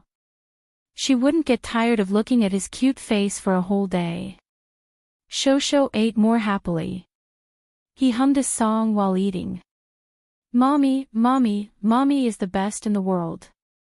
A child with a mommy is a treasure. Baiya was amused by Shosho. Grandma is not good. Song Shiyu was jealous. Shosho immediately added, Grandma, Auntie Xia, Auntie Lon Lon, and Daddy are good too. Baiya realized that Lin Shulan was a little distracted. When she mentioned her name, she came back to her senses and smiled. Before they finished eating, the plane arrived. Bring the leftovers on the plane, Song Shiyu said. She didn't want to waste Gu Lingqing's time. The group of people packed up their luggage. Gu Lingqing sent a small plane that could carry 25 people. It took them less than half an hour to reach the military base. It stopped at the airport. 2 cars came to pick them up. Baiya looked out of the window. Her heart suddenly beat fast. A scene flashed through her mind. The bullet went through the back of Gu Lingqing's head. At the same time, she felt as if her heart had died. Gu Lingqing, the shooting happened in the military base. Baiya asked absent-mindedly. Yes, it was Suochuni's men. Now that Suochuni has been brought to justice, it won't happen again, Gu Lingqing said calmly. What about your men? Can they all come to the side yard to protect you? Baiya asked with lingering fear. Gu Lingqing smiled. Even if he couldn't protect him, he had to protect his lovers. They're already here. Now that Hua is not the president, my crisis has been resolved. Yes. Baiya took a deep breath. She leaned back on the chair and lay comfortably. In the sky, the roar of the plane sounded. She looked up. It should be Buhua. I asked him to come to the military base, Gu Lingqing explained. Yes, Baiya answered. She was calm. What was not calm was that she saw Xing Buhua's face. Someone had told her before that Gu Lingqing looked very similar to the president. How similar were they? Their height was the same, their faces were the same, and their figures were about the same. If he had to point out something that was different, it would probably be his temperament. Xing Buhua walked to her, looked at her deeply, and said softly, You're back. I am Qin Tang Tang. The novel has been made into a radio drama. Follow me on WeChat Fairy Lake, then you can listen to it.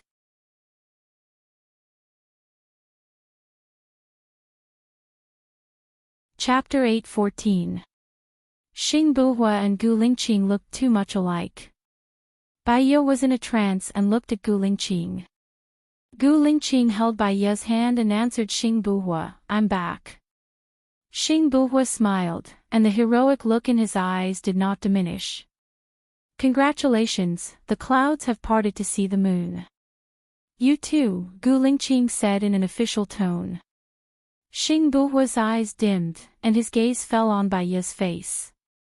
If I had listened to you, maybe the ending would have been different. Baiya did not understand what he was talking about. Didn't Gu Lingqing say that he listened to her and married Muwan? There is no second chance in life.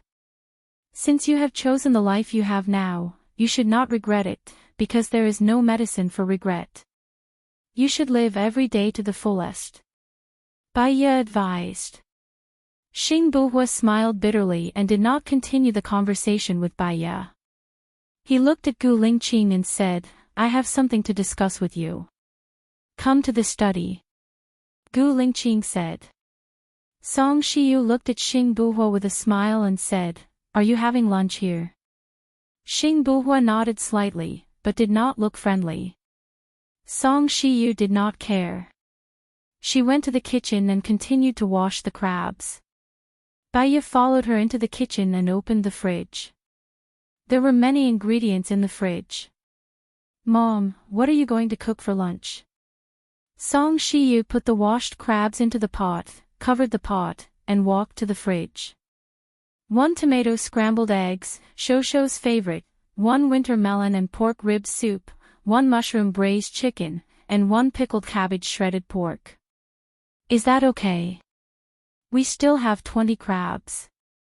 I can hear the size of the crabs, and each one is worth 5 or 6 taels. That's enough. I'll help cook, said Baya. I can do it alone. You go and accompany Shosho. Cooking for you guys is also my wish. Song Shiyu said with a smile. Since she had already said so, Baya couldn't insist. Thank you, Mom. She went out and saw that Xiao Xia was accompanying Shosho while Lin Shulan was sitting there in a daze. Are you still thinking about Zhang Xingyu? Baya sat beside her and asked. Lin Shulan came back to his senses. I also want to forget him. Godmother introduced a few people to me, but I don't get along with them. I don't know what to do now. The fact that you still have feelings for him means that he hasn't hurt you enough. You haven't reached the point of despair yet. You still have that 1% of hope for him. When it comes to relationships, if you don't resolve it quickly, you'll end up dragging things out and causing trouble for yourself. Either you confess to him and get together with him, or you'll be rejected and give up completely, suggested Baya. Lin Shulan shook his head. He won't agree to it. Then why are you still daydreaming about him? You say that he won't agree to it, but that's just your cowardice. In reality, you still have hope for him. That's even worse. You've already walked into the evil that you've created, Baya said cruelly. I just want to accompany Godmother. I'm not interested in the matters between men and women. I'll just take it one step at a time, Lin Shulan said with his head lowered. Then don't let yourself daydream and let your imagination run wild. Don't let him affect all your emotions. Also, Zhang Xingyu isn't young anymore. He's been with Gu Lingqing for so many years. Now that Gu Lingqing's career has stabilized, it's time to find a marriage for Zhang Xingyu. I'll arrange a blind date for him. Do you need to give him a chance? Lin Shulan looked at Baya in surprise and mumbled, Madam wants to arrange a blind date for Zhang Xingyu. We have to be prepared for it. We have to let the people who follow us be happy, Baya said calmly. Lin Shulan's eyes turned red and he lowered his head. She couldn't refute Baya's decision and didn't dare to say a word. Baya looked at her. It's useless for you to feel sorry for yourself. You'll only burden others and make them worry. You can either give up decisively and search for your happiness. I'll arrange a blind date for you, or you can try your best to fight for it. You're not Lin Daiyu and the person you love isn't Jia Baoyu. Don't copy her song of the burial of flowers. What if Zhang Xingyu still doesn't like me? Lin Shulan asked worriedly. You're not worried that he won't like you. You're worried that your pitiful pride will embarrass you. It's not because you're not good, it's because you're not fated with him. Do you understand? Don't be afraid of embarrassing yourself just because you feel inferior, Baya said. Before she was disfigured, she didn't feel so inferior. But after she was secretly rejected by Zhang Xingyu, she felt especially inferior. I'm still alone. Lin Shulan said with her head lowered. Baya had a feeling of exasperation and said, all right, the Gu family will always treat you as family anyway. I'll go see Shosho. Baya stood up and went to Shosho. Mommy will take you out for a walk, okay? Let's go, let's go, let's go. Shosho opened his arms for Baya to carry him. Baya carried Shosho and walked out of the door. The children's courtyard outside the door was a very big yard. After she arrived, she directly followed Gu Lingqing into the room and then the president came. She didn't have a good look at the yard. Beside the walls of the courtyard were Boston creepers. They had been planted for a long time and covered the entire wall. Inside the courtyard, there was a small forest at the side of the house. It wasn't big, but there were quite a few fruit trees. There were tomato trees, loquat trees, bayberry trees, apricot trees, apple trees, and orange trees. These trees had been planted for a long time. The trunks were very thick and the trees were also very tall. Now there were no loquats and bayberries. The oranges were growing very well, especially the tomatoes, which were very red. Because they hadn't been picked, they had already fallen to the ground and not many were left. Tomatoes and crabs couldn't be eaten together, so she didn't pick them. After going around the small forest and to the back of the house, there was still a high wall, but there was a very big empty space. There was a distance of 20 meters between the wall and the house. With such a big distance, it was enough to make a small children's playground. She could dig a small pond at the side to raise fish, plant some flowers, and then bring Xiao Bai back. She could marry Xiao Bai and give birth to a lot of little Bai. Shosho, how about mommy making a playground for you here? Baiya asked Shosho. Shosho pointed at the window upstairs and opened his little mouth. Daddy. Baiya followed Shosho's gaze and looked upstairs. Xing Buhua smiled politely at Baiya and nodded. He's not father, he's uncle. Call him uncle. Baiya corrected her. Uncle. Guard 1 corrected him with a dumbfounded expression. Hearing Baiya's voice, Gu Lingqing also walked to the window. When Shosho saw the two fathers, he was stunned for a moment. He looked at Gu Lingqing and then at Xing Buhua. He pointed at Xing Buhua and shouted, Dad. Xing Buhua was amused by her cuteness. He smiled and his eyes were full of tenderness. She can still tell us apart at a glance. No, Hua, don't have any ideas about her, Gu Lingqing said in a deep voice. I am Qin Tang Tang. The novel has been made into a radio drama. Follow me on WeChat Fairy Lake, then you can listen to it.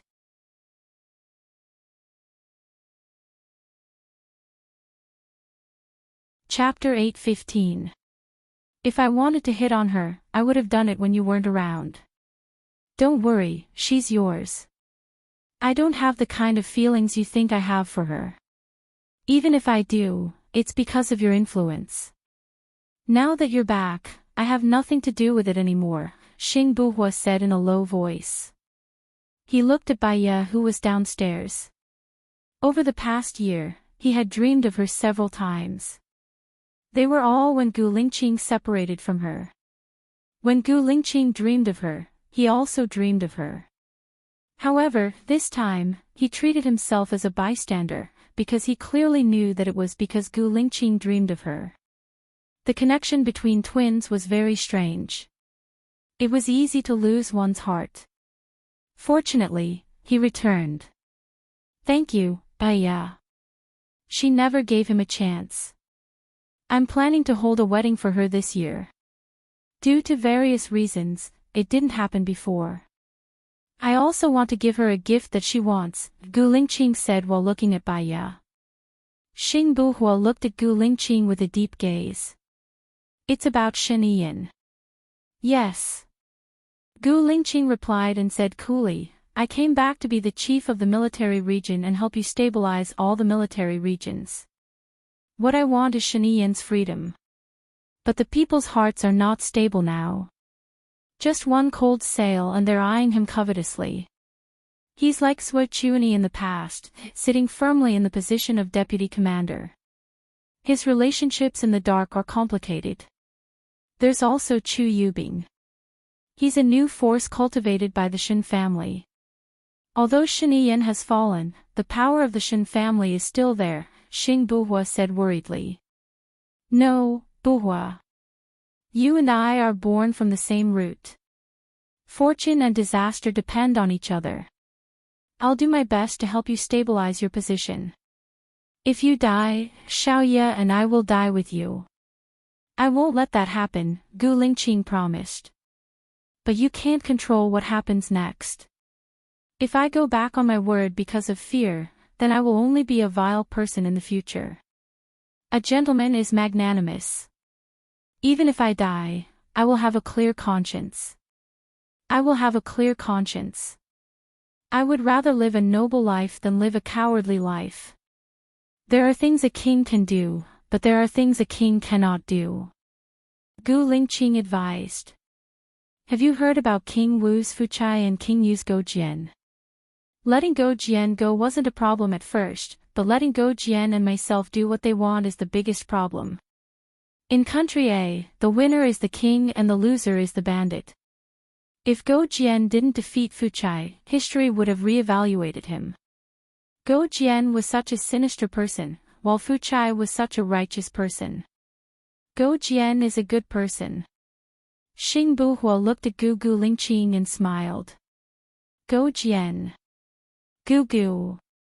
Go of your strength. T. At least, I care. Teet. Didn't you think about Xiaoya when you made this decision? Letting Shiniyan go will be a hidden danger, Xing Buhua said. This is what Xiaoya wants. She'll bear the consequences. Xing Buhua smiled. You two are a match made in heaven. One of you can do anything for a friend, while the other can do the same for a woman.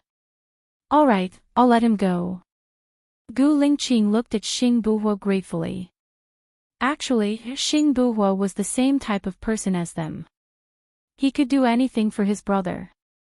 He patted Xing Buhua's shoulder. Have lunch here before you go back. I'll try my best to coordinate this matter. Do you have enough money? Xing Buhua asked worriedly. I can sell some properties overseas. Money won't be a problem. Besides, I have a few game projects on hand. I have a few $100 million in my account every month. Don't worry, Gu Lingqing said with certainty. Let's have a family gathering some other day. I'll ask Muwan. Since you've married her, treat her well, Gu Lingqing reminded. Falling flowers yearn for love, but heartless water flows. In the end, an east wind blows a field of begonias. Empty sorrow.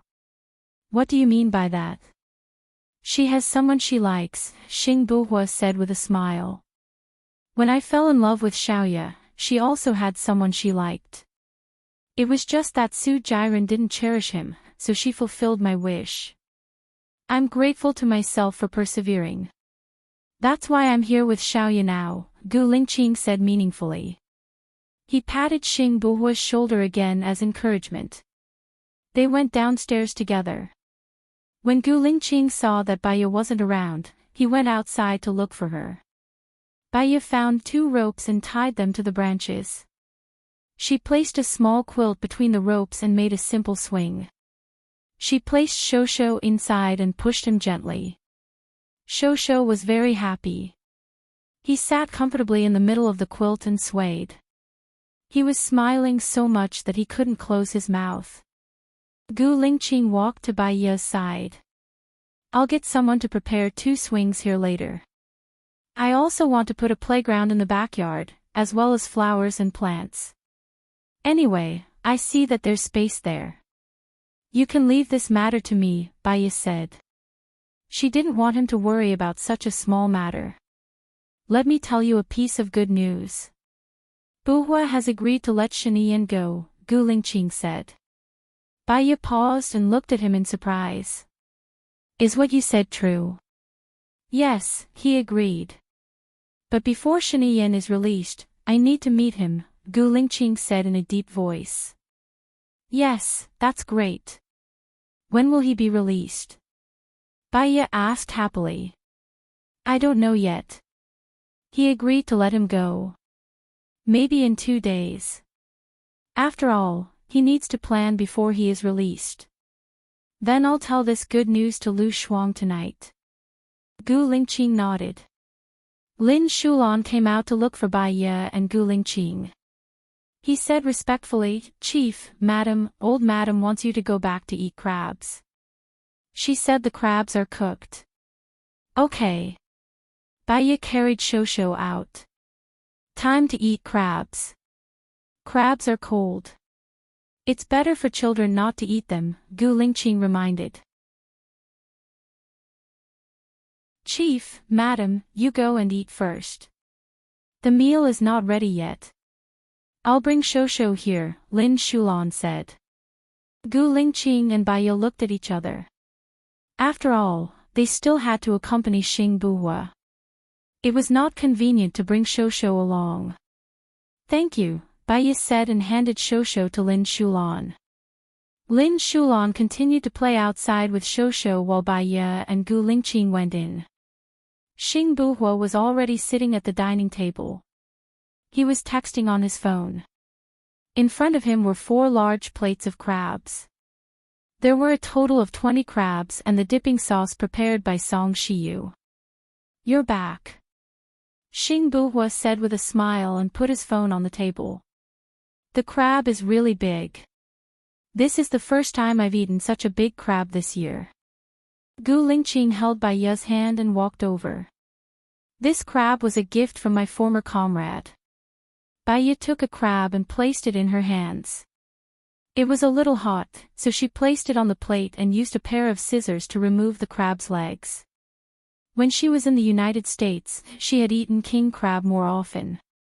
The meat of the crab was more tender. "Is it good?" Gu Lingqing asked, putting the peeled meat on her plate. "I am Qin Tang Tang. The novel has been made into a radio drama. Follow me on WeChat Fairy Lake, then you can listen to it."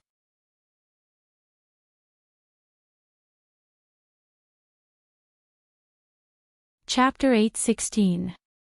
Bai Ye nodded. "It's delicious. It's totally different from the emperor crab. You can eat it yourself and taste it yourself. It's even better." Xing Buhua looked at their interaction and smiled. "Are you guys still going to the deserted island? It's a good time to go now. Let's finish what you said and take a few days off. We'll bring Mom, Shosho and the rest on vacation," Gu Lingqing said. "Don't you want to invite me?" Xing Buhua asked disappointedly. "You've been so busy lately. Even if I invite you, you won't have time. Didn't you say that you're going to Country M with your wife?" Gu Lingqing asked. Xing Buhua's eyes flashed. "Do you have wine?" "The crab should be accompanied with white wine. One hot and one cold to neutralize the other. Don't you have to go to work in the afternoon? You're the president now. Everything you say and do is being scrutinized," Gu Lingqing reminded him.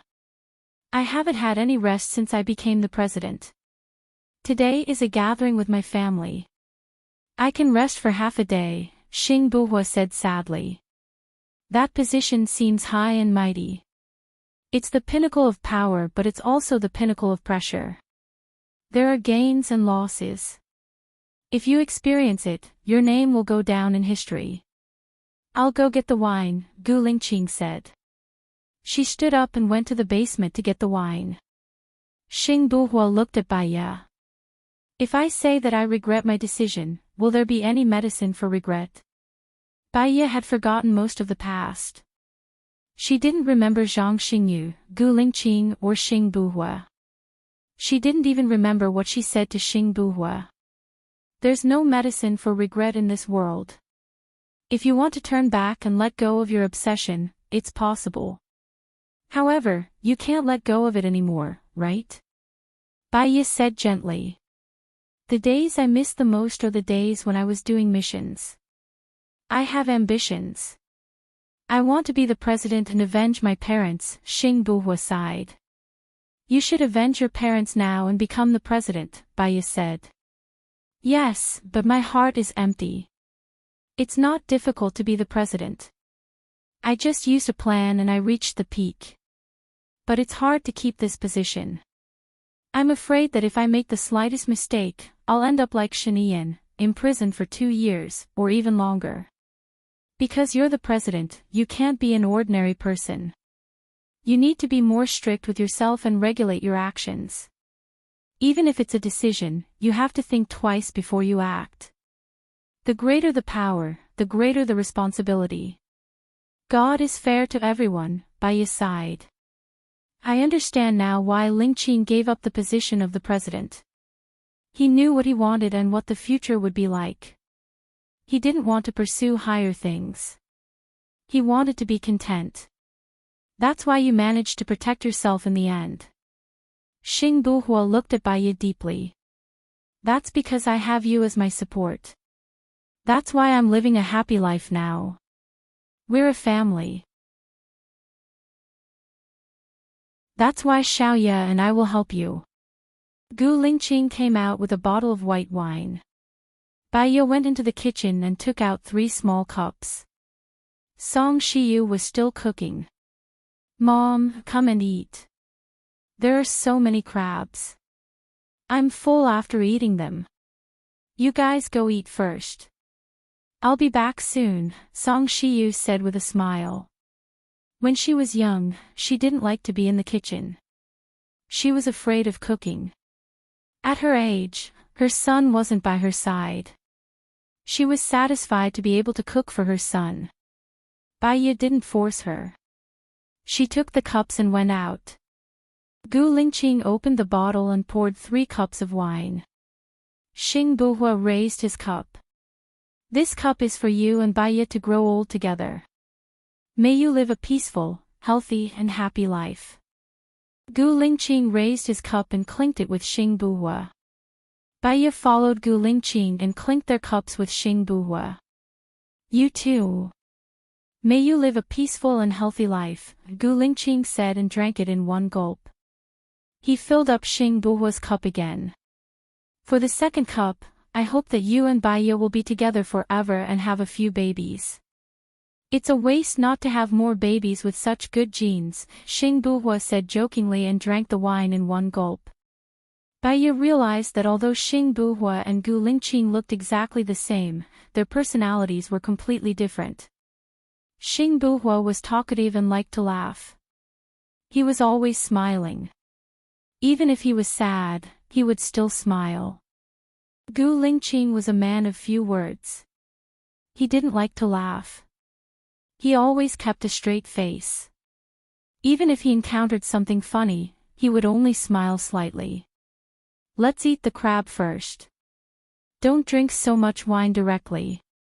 It's not good for your stomach. I'll go check if there are any peanuts in the fridge, Bai Yi said. She got up and went to the fridge to see if there were any dishes to go with the wine. Xing Buhua's smile widened. It feels good to have a beloved woman nagging beside my ear. No, Hua. Are things not going well between you and Mu Wan? Gu Lingqing guessed. I have a strange feeling about her. Let's not talk about her.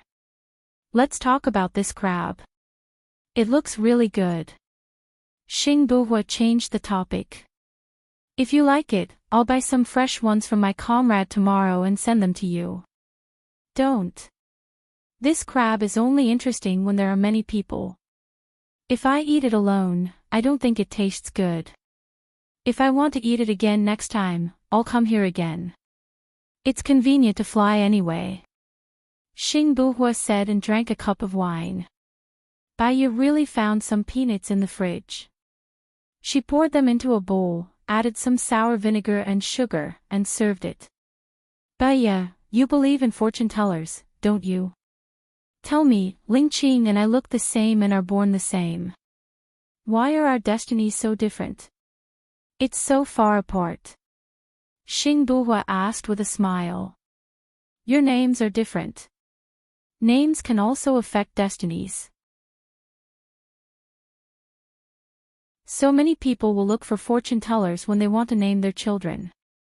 I know a very famous fortune teller. I have his WeChat and mobile number. Why don't you ask him if he wants to tell your fortune for you? Bai Yi also joked. Yes, yes, yes. You can contact him now and ask him. If his fortune is accurate, I'll have to give him the title of National Advisor. Baya paused. Are you serious? Of course I'm joking. But I'm telling you to ask him. It's true. Xing Buhua corrected her. Baya also wanted to contact the fortune teller since she was back in China. After all, they got along well and were like-minded. She called the fortune teller. The call was answered. Baya, I wanted to call you too and you called me. What a coincidence, Grandmaster Gufa said with a smile. Yes, where are you now? Baya asked.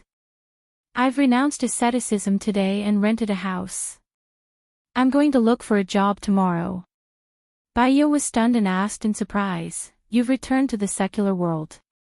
I am Qin Tang Tang. The novel has been made into a radio drama. Follow me on WeChat Fairy Lake, then you can listen to it.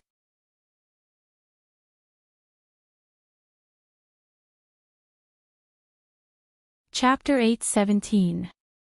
I think you're right. I've been in the temple since I was young. I only have a set of theories. If I haven't experienced great joy, sorrow, love, and death, I won't be considered enlightened. So, I'm going to walk around the human world and experience what I should before I become a monk, Master Gufa said. Perhaps, after you've experienced all that, you won't want to become a monk anymore because you have too many attachments and memories. Have you found a job? Baya asked with concern. Not yet. It's not easy to find a job with my resume. I can't possibly say that I was a monk before, right? Gufa smiled and said calmly. After all, his current state of mind couldn't even compare to hers. Who knew what would happen in the future? I have a suggestion. When people pass away, they hire monks and Taoists to perform the rite. This is different from you. They do it commercially. I don't charge for it. Once I charge for it, the meaning will change. I don't want to do anything related to my current profession. I want to be a waiter, a driver, or a salesperson. These are the most basic things in life, to understand the world. Do you need me to introduce you to someone? Gufa smiled. No need. I'm calling you to tell you that I've temporarily renounced asceticism. You won't be able to find me at the temple. I'll find a job myself. Look for me if you have any difficulties. All right. I'll hang up first. Baya kept her phone and looked at Xing Buhua. I'm sorry, Master Gufa has renounced asceticism. Xing Buhua smiled. Heaven's will. Looks like I'll have to rely on myself in the future. He's renounced asceticism. Do you still want to keep in touch with him? Gu Lingqing asked in a strange tone. Baya was taken aback and looked at Gu Lingqing. He acted as though he hadn't said anything and took a sip of wine calmly. Xing Buhua's smile became even brighter. He looked at Gu Lingqing and said, Are you the king of vinegar? You're jealous of this. If I'm jealous of this, wouldn't I die of anger every day? Gu Lingqing's expression became even weirder. He didn't say anything and poured himself another glass. Baya put her hand on his leg. Gu Lingqing was startled and looked at her. Baya smiled. Her eyes were sparkling and filled with emotions. Such gentleness was enough to melt steel. Gu Lingqing's complexion improved. She held Ji Yunchu's hand tightly and let go. I'm so envious. The only way to relieve my worries is to drink. He. Xing Buhua smiled and clinked glasses with Gu Lingqing. Kid, you're not allowed to leave without saying goodbye in the future. Don't make me and Baya worry. Gu Lingqing nodded. When are you going to release Shinian? Xing Buhua looked at Baya. After you see him, give me a psychological profile of him. I think it's foolproof. Why don't our family be imprisoned in the future? Baya understood what Xing Buhua meant and his worries. I'll go with you today. I'll give you a reply after I see him. Okay. They chatted while eating. The atmosphere was good. Song Shiyu prepared the dishes very quickly. Xiao Xia went to call Lin Shulan back for dinner. When Xing Buhua saw Shosho, his expression became especially gentle.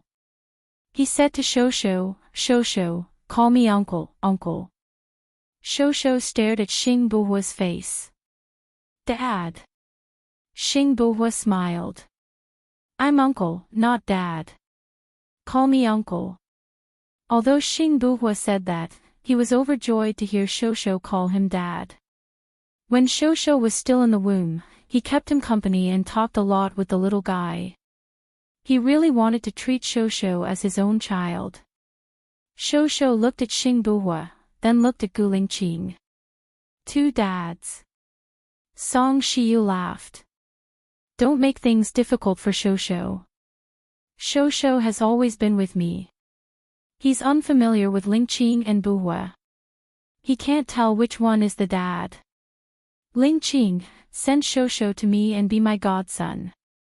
I'm older than you. Your two children are already so big.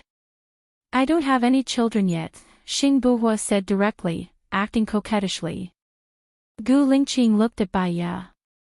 Baiya nodded in agreement. She could tell that Xing Buhua really liked Shosho. It wasn't a bad thing for Shosho to have a president as his godfather. Okay. You two silly children need a simple ceremony. Buhua, you have to give him a longevity lock.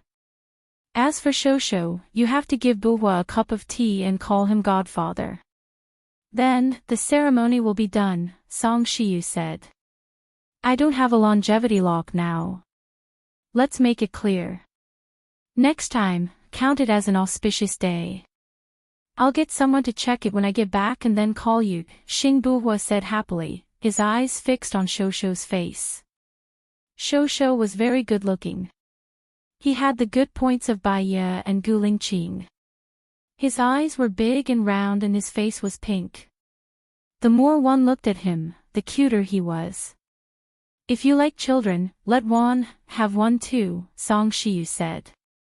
Xing Buhua's face darkened and a trace of sadness flashed across his eyes. Let's talk about it later. There are still many things waiting for me to do now. It doesn't affect you making babies. Don't you even have time to make babies? Song Shiyu scolded. Mom, I think the dishes you cook are very delicious. I want to learn from you next time. When you are busy in the future, I can cook for Lingqing. Baiya deliberately changed the topic so that Xing Buhua wouldn't be embarrassed. The dishes you cook are obviously better than mine. Xiaoya, why don't you follow me to do business? With your intelligence, you will definitely be able to get started quickly and do a good job. Actually, the Gu Corporation is already on the right track. New projects are also always on the way. We have professional venture capital, so you don't have to worry too much.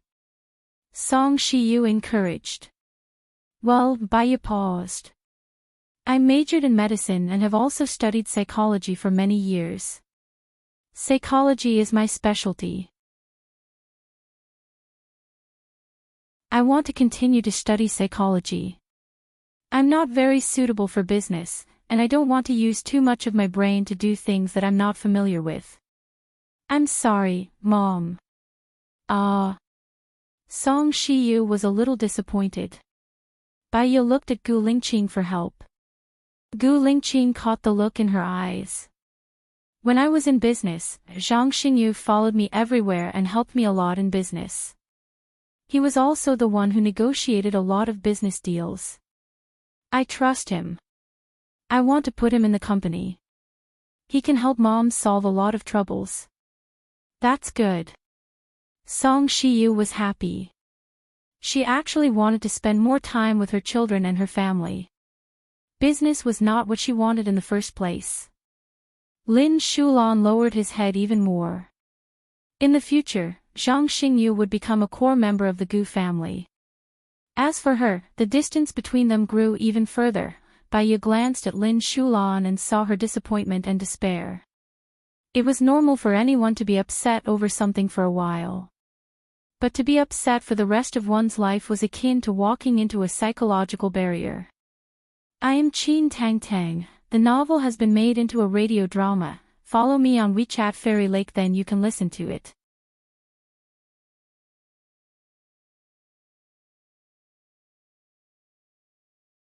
Chapter 8:18. In the afternoon, Xing Buhua slept for a while in the military base. After he woke up, he prepared to leave. Baiye followed Xing Buhua. Gu Lingqing couldn't bear to see her go. I'll go with you. He was making a statement. Baiye shook her head. You've just returned to the military base. There are many things waiting for you to handle there. I'll be back soon after meeting Shaniyan. Gu Lingqing remained silent and looked at her deeply. Baiye smiled. You're worried about me. Let Lin Shulan go with you. She used to work for Ning too, Gu Lingqing said in a low voice. Baiye nodded. Got it. She went out and got into the car. When they arrived at the airport, she boarded Xing Buhua's plane. His private plane was quite nice. It had a soundproof room that looked like a standard room. There was also a soundproof living room with a sofa, a coffee table, a television, and a stereo system. Do you want coffee? Xing Buhua asked. Baiye shook her head. Just a glass of plain water will do. If there's a lemon, put 2 slices in it. There should be. Xing Buhua opened the fridge and took out a whole lemon. Mr. President, let me do it, Lin Shulan went forward and said respectfully. Xing Buhua passed the lemon to Lin Shulan. He sat opposite Baiye and looked at Baiye meaningfully. You love him so much. I know that as long as he doesn't die, the two of you will definitely be together. From his tone, Baiye could tell that they were close. Once you let it go, you'll get it. The end is also a new beginning. Don't be afraid of the future. There will be many miracles in the future that we can't imagine.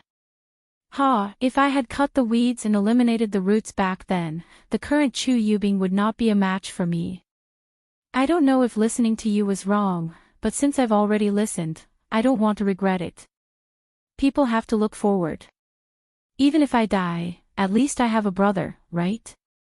Xing Buhua looked at her with a burning gaze. Baiye could vaguely feel that there was something flowing between them. This kind of substance didn't feel like love, nor did it feel like friendship. It felt more like his trust, expectation, and desire for someone to rely on. A wise leader doesn't rely on suppression but enlistment. In the history of China, there was an undefeated general called Bai Qi. He killed 400,000 soldiers of Zhao. These soldiers were here to surrender. He was worried that these people would become a threat. If he could use 400,000 soldiers, Qin would become the most powerful country in the world. But these 400,000 soldiers were forced to become prisoners of war. They didn't think about Qin. As long as Qin treats their wives, parents, and children well and gives them a good life, I don't know what the future will be like. With the killing intent of 400,000 soldiers, Bai Qi still didn't die a good death. What we do, we don't betray ourselves or the world. There are always more solutions than difficulties. The important thing is not the choice, but the foolproof after the choice.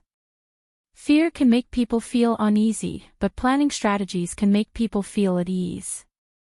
I can't plan strategies, and I can't be foolproof. Baiye, come back and help me. Xing Buhua invited. I know. I only know psychology. Your psychology is enough. You can see through people's hearts. For me, that's the greatest help. I'm afraid that I don't do it carefully. It doesn't matter if I die alone. I have no parents, no children, and even my wife is not mine. The only thing I have is my brother. But I will implicate you and Gu Lingqing. Bai Ye understood that Gu Lingqing was his brother. Even if the two of them were not connected, others had connected them. Moreover, they were indeed connected. I will help you. We are a family. If you need anything, I will be by your side. Bai Ye promised. Xing Buhua smiled. Thank you, Xiaoya. I have to thank you, big brother. You will definitely become a wise ruler. Because of your generosity, because of your sacrifice, because of your listening to others. Xing Buhua lowered his eyes. He was not as good as Bai Ye said, but he sincerely hoped that Bai Ye and Gu Lingqing could be happy. If Gu Lingqing was happy, he would feel happy too. Xing Buhua arranged for Bai Ye and Shinian to meet. So, the plane did not go directly to the President Palace. Instead, it went to the place where Shinian was imprisoned. She vaguely remembered Shinian's appearance. He was very good-looking, as charming as a devil. When he smiled, it was hard for people to ignore his smile. It also made people feel afraid. The memory in her mind was that Lu Shuang hated Shinian. Shinian used unconventional methods to keep Lu Shuang. They even had a child. She could not remember anything else. Under the lead of the soldiers, he saw the imprisoned Shinian. He was reading a book. There was a pot of tea, a table lamp, a white shirt, and a pair of coffee-colored slacks. The light fell on his handsome body. It was full of the scent of books. The feeling he gave off right now was completely different from the insufferably arrogant Gu Shijiu remembered him to be. Right now, he was calmer, more reserved, and more profound. Shen Yiyan noticed that someone was looking at him. He slowly looked towards the door. When he saw Bai Ye, he smiled. Long time no see. Bai Ye walked over and sat opposite him. Shen Yiyan poured her a cup of tea. Try it. How are you doing here? Bai Ye asked. It was a bad situation. I could only think of ways to live a better life. I expected this situation. Xing Buhua did not kill me. He was already being merciful, Shen Yiyan said with a faint smile.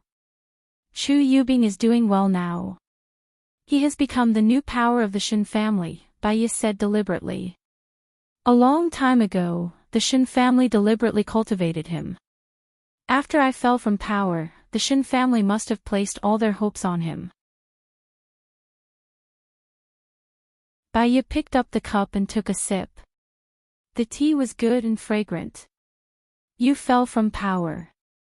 If Xing Buhua wanted to kill you, the Shen family would have been uprooted long ago. So, Xing Buhua nurtured a tiger. I am responsible for asking him not to touch the Shen family, including you. I am going to let you out tomorrow or the day after. Is it also because of you? Shen Yiyan asked meaningfully. Because of Xing Buhua. If he doesn't want to, no one can change his mind. Shen Yiyan, Lu Shuang likes you and is waiting for you to go back. It doesn't matter how ungrateful others are. As long as they cross the line and reveal their ambition, I will deal with them one by one. But you, I don't want you to become Buhua's opponent. Because if I let you go, Buhua will bear too much. Gu Lingqing and I will also bear too much. We have placed our trust in you, Bai Ye said earnestly. Shen Yiyan did not speak. She looked at Bai Ye quietly. I am Qin Tang Tang. The novel has been made into a radio drama. Follow me on WeChat Fairy Lake.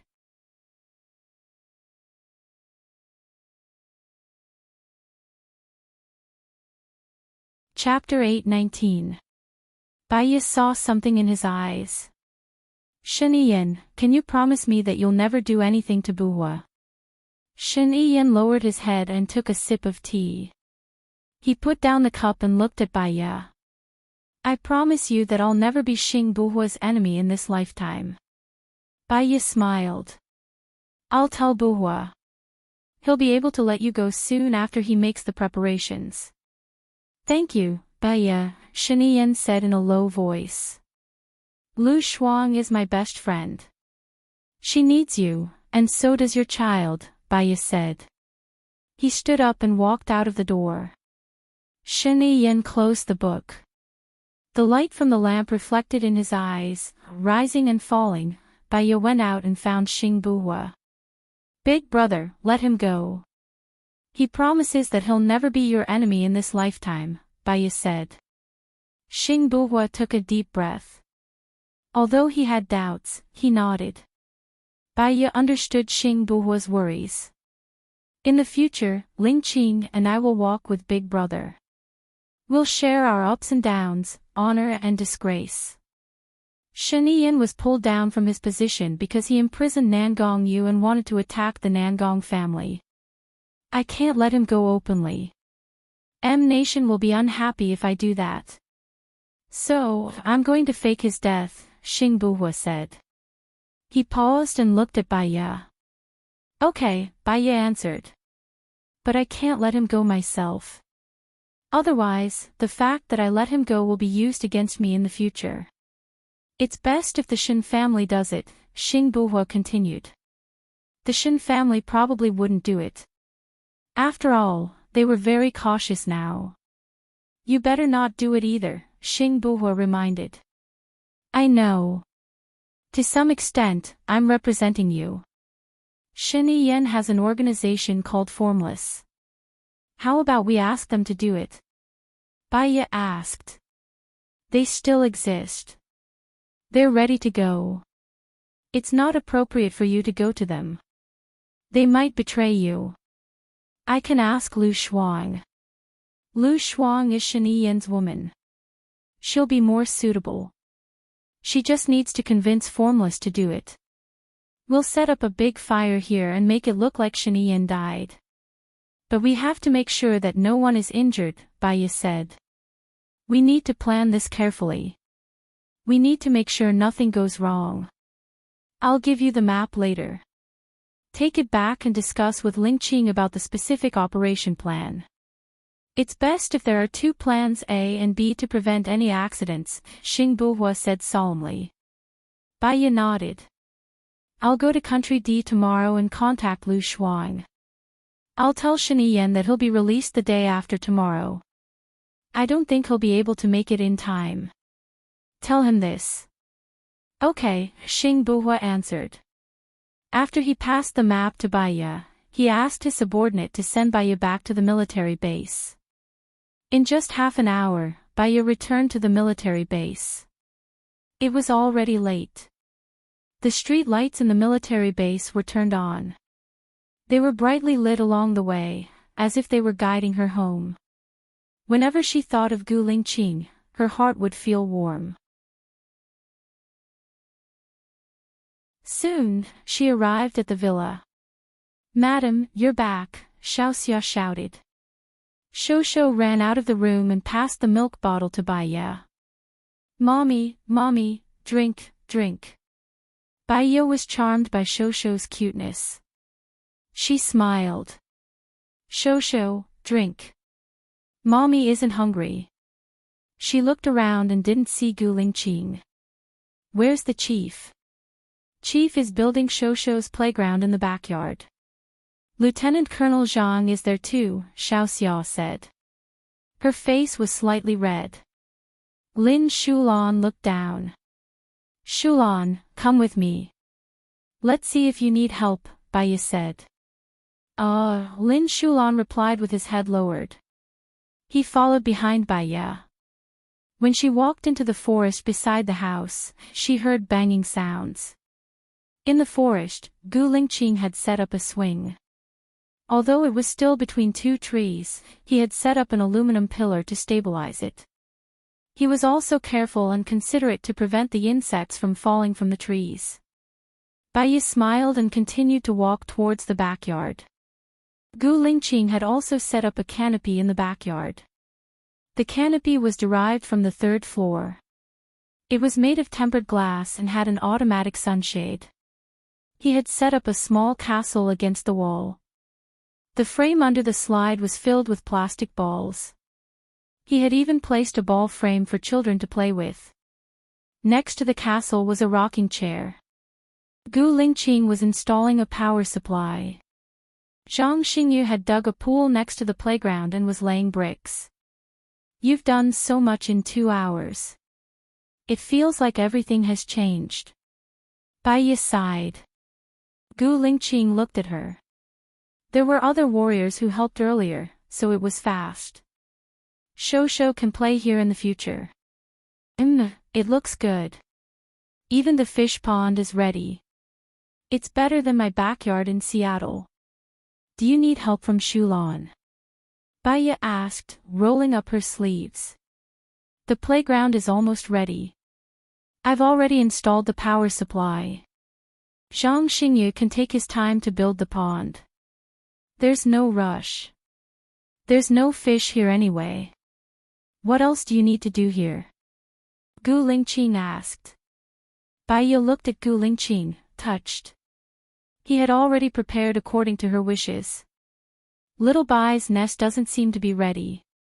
I still want to plant some flowers. I've already bought Little Bai's nest.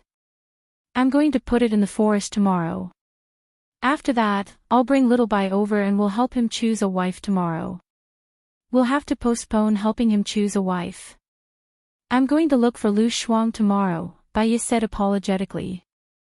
I'll go with you. Gu Lingqing was still worried. If you go, it'll be a different story if someone takes a picture of you. I'll go alone, Baiye said firmly. Then let Lin Shulan go with you. Baiye smiled. I'll be fine. If something happens, Shulan won't be able to stop him. Don't worry. Anyway, our relationship hasn't been made public yet. Even if it was, it'd be meaningless for them to catch me. I'll be gone for 2 to 3 days. I'll be back soon. Gu Lingqing remained silent. He didn't agree. There are some things that have to be resolved. Once it's resolved, I won't have any regrets. I'll just live a good life from now on, Baiye continued. You guys can chat online now. Video calls are fine too. You don't have to go first. Gu Lingqing thought of an idea. I don't have her contact details now. We've agreed that I'll look for someone when I get there. That person will bring me to her. So, we can't chat online. I won't go. Lin Shulan won't go. Let An Ying's people follow you. That way, I can rest assured. Otherwise, I won't be able to rest assured, Gu Lingqing said firmly. Baiye knew that he meant well, so she agreed. Let them follow us, but don't let anyone discover An Ying's whereabouts. I'm Qin Tang Tang. The novel has been adapted into a radio drama. Please follow me on WeChat. Fairy Lake.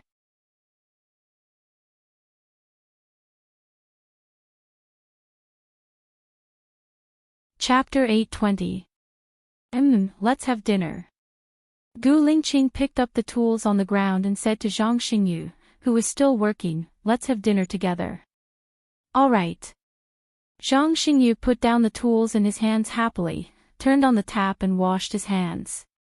He smiled at Baiye, but he didn't see Lin Shulan. Baiye smiled and held Gu Lingqing's arm. He lowered his head to look at her, a warm and sweet feeling spreading from his heart. It was just a look and he felt that life was so beautiful. They entered the room and Song Shiyu had prepared dinner. Mommy, Mommy. Shosho ran over and passed the toy car to Baiye. Baiye's heart softened. She carried Shosho and kissed Shosho's soft face. Shosho likes cars. Che, take Mummy. After saying that, Shosho revealed a simple and honest smile. Song Shiyu heard it and walked to Shosho. He held Shosho's little Shosho. Are we bringing Grandma? Shosho pointed at Gu Lingqing. Daddy. He meant to bring Gu Lingqing. The corners of Gu Lingqing's mouth rose slightly. Shou looked at Song Shiyu and was disappointed. He tapped Song Shiyu's nose.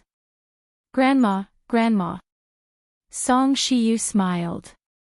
He held Shou's hand and kissed it. "Grandma has prepared dinner. It's time to eat." Xiao Xia came over. "Madam, please feed young master." Thank you," Baiye replied. Xiao Xia carried Shou and placed Shou on the child's chair. She scooped some rice for Shou and fed Shou patiently. Zhang Xingyu's gaze landed on Xiao Xia. He smiled and blushed. After dinner, after taking a shower, Baiye was applying face cream. Gu Lingqing walked in. After glancing at her, she took her clothes and went to take a shower. Baiye lay on the bed, logged into the travel app, and checked the flights from A Nation to D Nation. In the end, she booked a flight ticket to D Nation at 11:53 a.m. tomorrow. Gu Lingqing came out of the washroom and looked at Baiye with burning eyes. Baiye noticed his gaze and placed his phone on the cabinet. He thought of something and asked Gu Lingqing, "How old is Zhang Xingyu this year?" 28, what's wrong? Gu Lingqing was confused. He should be at the age to get married and have children. I think he's interested in Xiao Xia, and Xiao Xia likes him too. It's not a bad idea to bring them together, Baiye said with a smile. Gu Lingqing sat beside her. When Zhang Xingyu gets married, I want to give him a villa. He's been with me since he was a teenager. How old is Lin Shulan?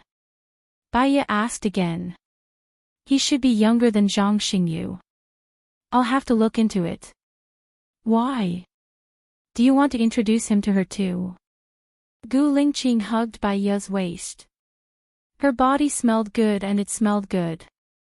He moved closer and his breath landed on Baiye's neck. Baiye felt itchy. She pushed Gu Lingqing away and moved back.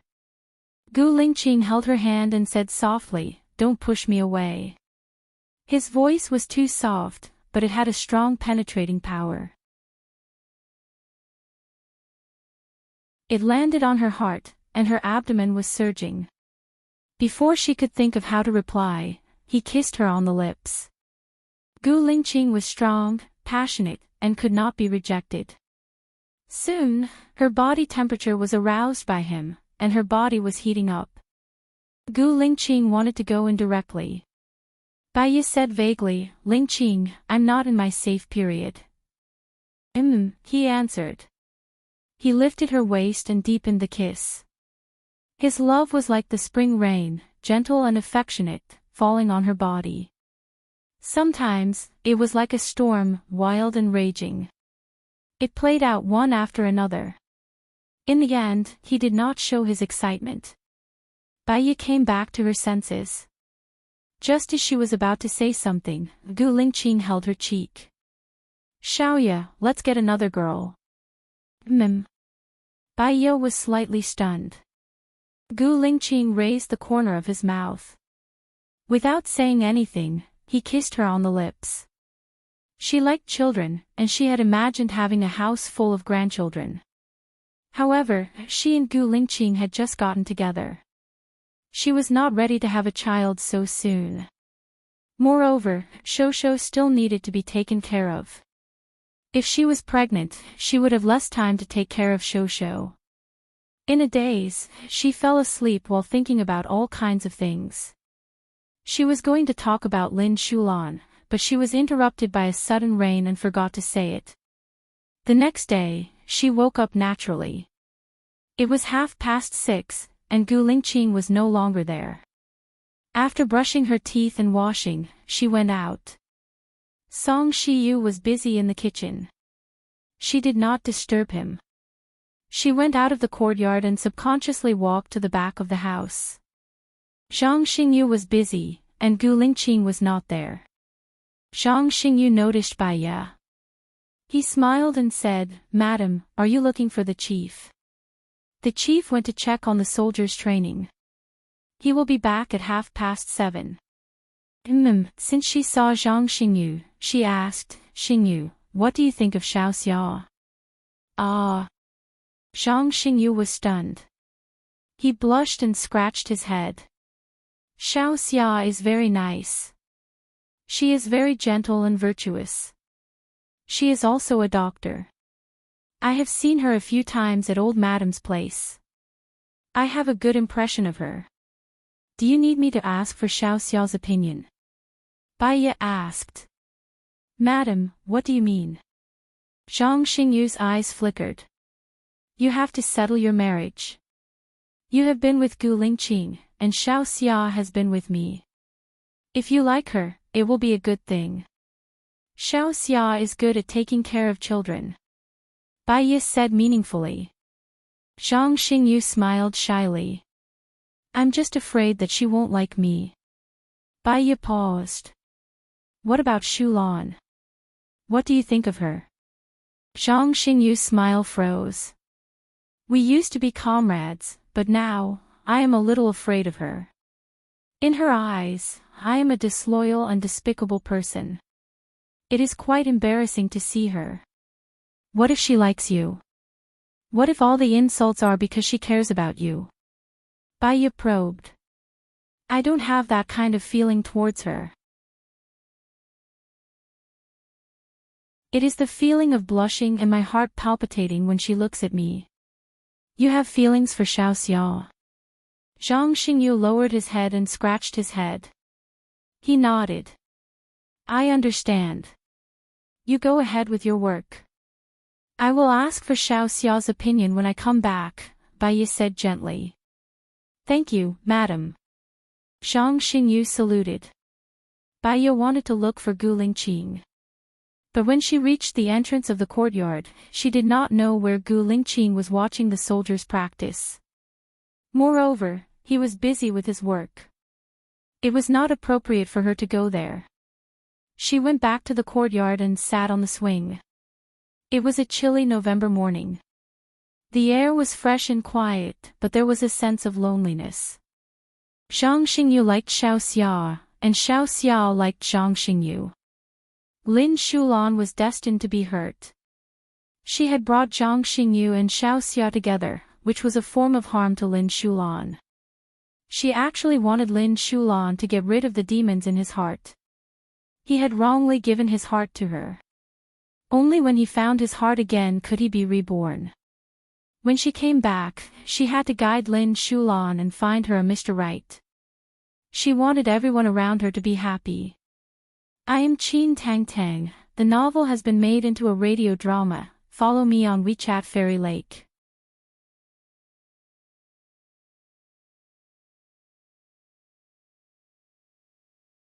Chapter 821. Time passed. Bai Ye just sat there. It was too cold. She came down and practiced the boxing that Gu Lingqing taught her 3 times. Her face was sweating. She went back and prepared to take a shower. Xiaoya, time for breakfast, Song Shiyu said. Yes, thank you, Mom. I'll take a shower first. Is Shosho up yet? Bai Ye looked at Shosho's room. He went to bed very late last night. He's still sleeping now. Thinking of Shosho's cute face, Bai Ye smiled. She went into the bathroom and came out after the shower. She didn't want to have a child for the time being. It was too soon. So, she had to buy emergency contraceptive pills before boarding the plane. When she came out, Gu Lingqing was already back. He hugged her waist and kissed her on the forehead. Morning. What time did you get up this morning? I woke up at 6:30 and you weren't there. Bai Ye was curious. The soldiers practice at 5:30. I went there at 5 o'clock. Gu Lingqing entered the room. Do you have to do this every day? Bai Ye felt sorry for Gu Lingqing. It's a special situation. I don't have to go every day. It's the soldiers who have to work hard. I have a meeting at 8:30. What time is your flight? Gu Lingqing washed his hands and asked. My flight is at 11:53, but I have to wait 2 hours in advance. I'll leave after I have breakfast, pack my simple luggage, Baya said. Gu Lingqing was stunned. He turned to look at her. So fast. It's more than an hour to the airport. Time is tight. Don't take the car. Let the plane take you there. It'll only take half an hour. I'll get someone to get your boarding pass first. Then, you can arrive at 11 o'clock. My meeting will last for half an hour. I'll send you there. I'll definitely make it. Gu Lingqing wiped his hands and arranged. Don't worry about the meeting.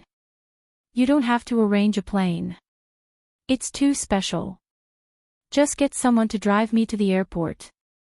It's not like I won't come back. I'll come back after I'm done with the discussion, said Baya with a smile. Gu Lingqing held her arm and looked at her with burning eyes. She didn't say anything, but it seemed that she had said a lot. Baya also looked at him quietly. In the end, Gu Lingqing compromised. Call me when you arrive in Country D, I will video chat with you, Baya said with a smile. Well, let's have breakfast. He took her hand and went downstairs. Song Shiyu brought them 2 bowls of tofu pudding. I made this tofu pudding myself. Try it. Mom made this. It's amazing, Baya praised. When I was young, Lingqing saw other people eating tofu pudding. I wanted to eat it too, so I learned, Song Shiyu explained. Mom is the best mom in the world, Baya said. Song Shiyu looked at Gu Lingqing. He was still cool. He lowered his head and drank the tofu pudding. Here are the buns I made. Eat slowly. Song Shiyu took out 2 meat buns. The buns she made were gray in color. The flour was not loose, so it was chewy and the meat was firm. It's so relaxing to have someone taking care of us, sighed Baya. Song Shiyu smiled. As long as you don't mind, I will always take care of you. Mom, Mom. Shosho's voice sounded. He ran towards Baya happily. Shosho called me. Song Shiyu bent down. Grandma, Dad, Mom, Mom. Shosho rushed towards Baya and hugged Baya's leg. Baya carried Shosho on her body. She picked up some meat from the bun and fed it to Shosho. Mua, mua, mua. Shosho made noises as he ate. His mouth was oily and red. His face was pink and tender. Baya couldn't help but kiss his face. Shosho kissed Baya's face too, leaving an oily spot. Baya was happy. Shosho, Mom is going out. She will be back in a few days. What present do you want? Mom will buy it for you. Shosho looked at Baya. Shosho wants to go too. Shosho is at home. Dad made a playground for Shosho. Mom will be back soon. Baya scratched Shosho's nose. Madam, I'm here for Shosho. Xiao Xia smiled and carried Shosho. Shosho looked at Baya and stretched out his hands. He wanted Baya to feed him. Baya had to pack her luggage. She didn't have much time. She looked at Shosho reluctantly. After Shiniyan's matter was settled, she wanted to stay here and spend some time with Shosho. This kind of life was too comfortable. Shosho, be good. Mom will go to the kitchen and get you some delicious buns. Grandma made them myself. Baya stood up. She didn't carry Shosho. She walked into the kitchen and took out 2 buns. She placed them on the dining table and went upstairs to pack her luggage. Gu Lingqing came upstairs after breakfast. He hugged Baya from behind. Baya looked at him and smiled. I'm only going for a few days. It's not like I won't come back. If you do this, I won't want to go. Gu Lingqing lowered his head and kissed her on the lips. Baiye pushed him away and said helplessly, I really don't have time. If you don't have time, get the plane to send you there. Gu Lingqing said domineeringly. He held her chin and covered her mouth. She couldn't change his mind, so she just gave up. She would be fine if she took the medicine within 72 hours. At worst, she could go to Country D and buy it again. When they finished, half an hour had passed. Baiye looked at the time. It was 8:30. You have a meeting. Hurry up and get someone to send me there. Baiye closed her luggage in a hurry. You really don't need me to accompany you? Gu Lingqing asked again. Baiye smiled. How much did he want to accompany her? Sometimes, he seemed mature. But sometimes, he was childish. Wait for me to come back. Baiye kissed his cheek. She made up her mind. Gu Lingqing had no choice but to get Zhang Xingyu to send Baiye to the airport. On the way, Baiye tidied up her luggage again. She saw a pharmacy nearby. Zhang Xingyu, stop by the roadside. I want to buy something. Okay. Zhang Xingyu stopped by the roadside. Baiye quickly went to the pharmacy to buy the 72-hour emergency contraception. Then, she went to the convenience store to buy a bottle of water. She got into the car and took the medicine. Is Madam not feeling well? Zhang Xingyu asked worriedly. I'm fine. Baiye said ambiguously. She looked out of the window and changed the topic. How much longer until we get there? There's no hurry. The chief will arrange for someone to handle the boarding pass. We only need to arrive at 11:20. We can definitely make it. He said that the food on the plane is not good. He asked me to take you to have a simple meal at 10 o'clock before sending you off. I only had breakfast at 7:30. It's a little early to eat at 10 o'clock. I'm not hungry. There's no need to go through so much trouble. You can just send me to the airport directly. The chief said that if you refuse, he will ask me to go to the restaurant to get the ordered food for you to eat on the plane. Baiye, how worried was Gu Lingqing that she would not have enough to eat. I am Qin Tang Tang. The novel has been made into a radio drama. Follow me on WeChat Yao Qi.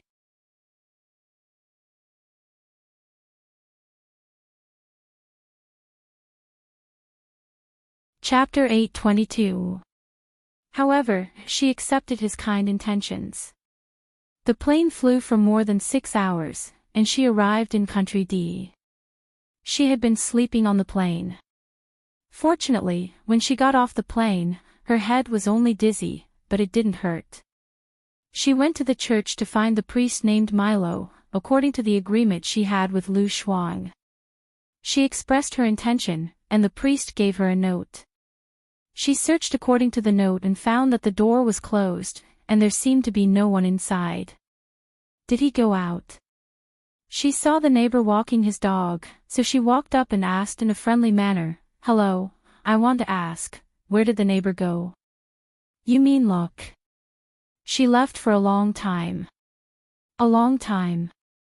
Baiye was shocked and puzzled. How long is a long time? Did she say where she went? About half a year. She left with Yen. They got married and went on a trip. As for when they will come back, I don't know, the neighbor said. Baiye didn't come back to her senses for a few seconds. Lu Shuang and Zhang Yi got married.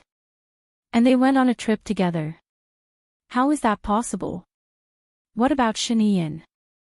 What should I do? Didn't they say that Lu Shuang likes Shinian? Is Gu Lingqing lying to her, or is the world unpredictable? The phone rang. Baiye came back to her senses and saw that it was Gu Lingqing's call. She immediately answered. You're here. You didn't call me. Gu Lingqing's voice was very low, and there was a faint sense of sadness in it. Yes, I'm here. I came directly to Lu Shuang's place. Lu Shuang is not here anymore. The neighbor said that she left for half a year, Baiya said worriedly. Her mind was blank. Left for half a year. She didn't contact you. No, she didn't send me an email either. I'm sure. I checked it before returning to China.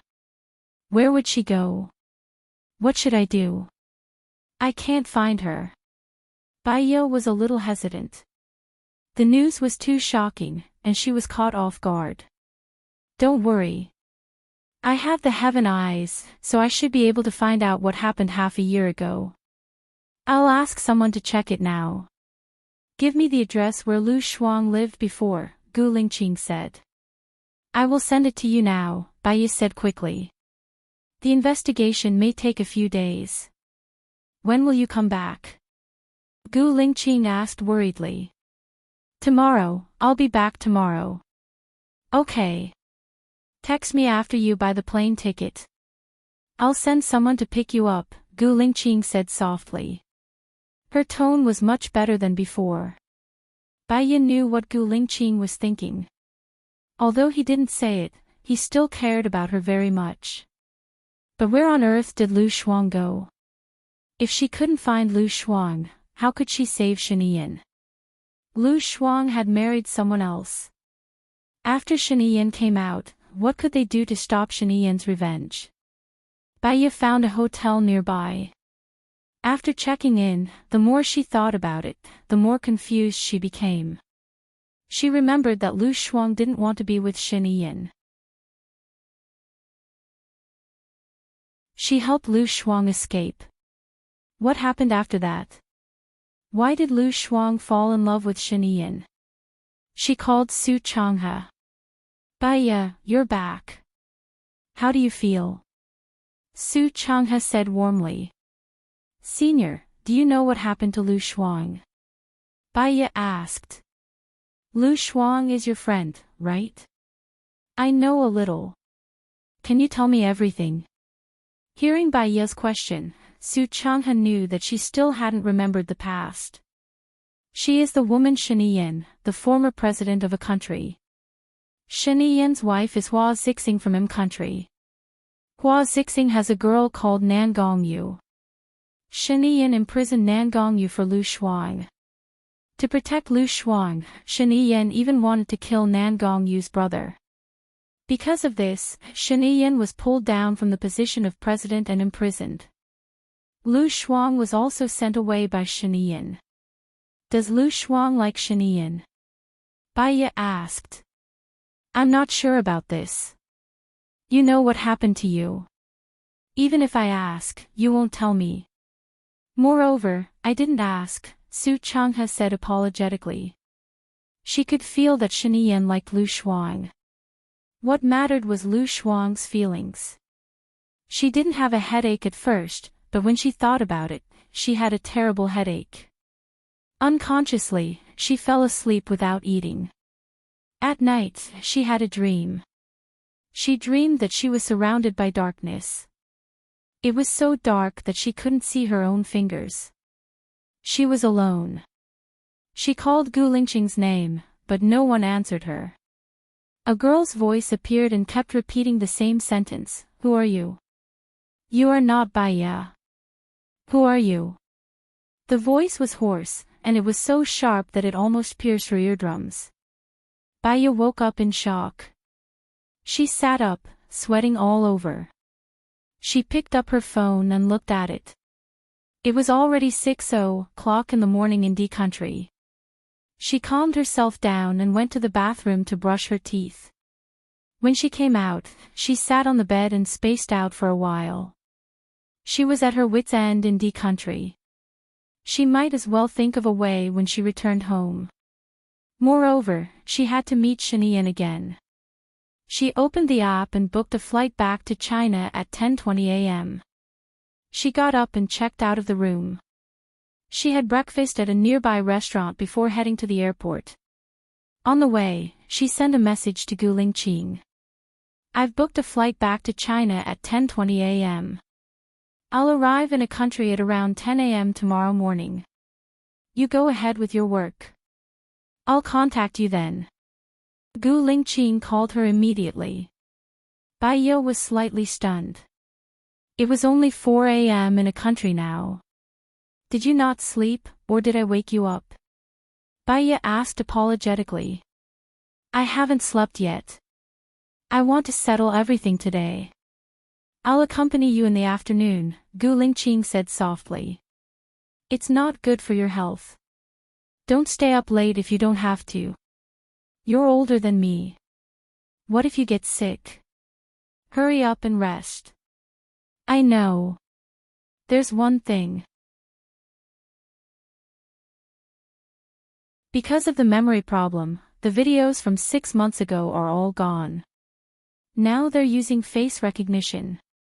The key is that many of the video systems in D country still need to be decoded.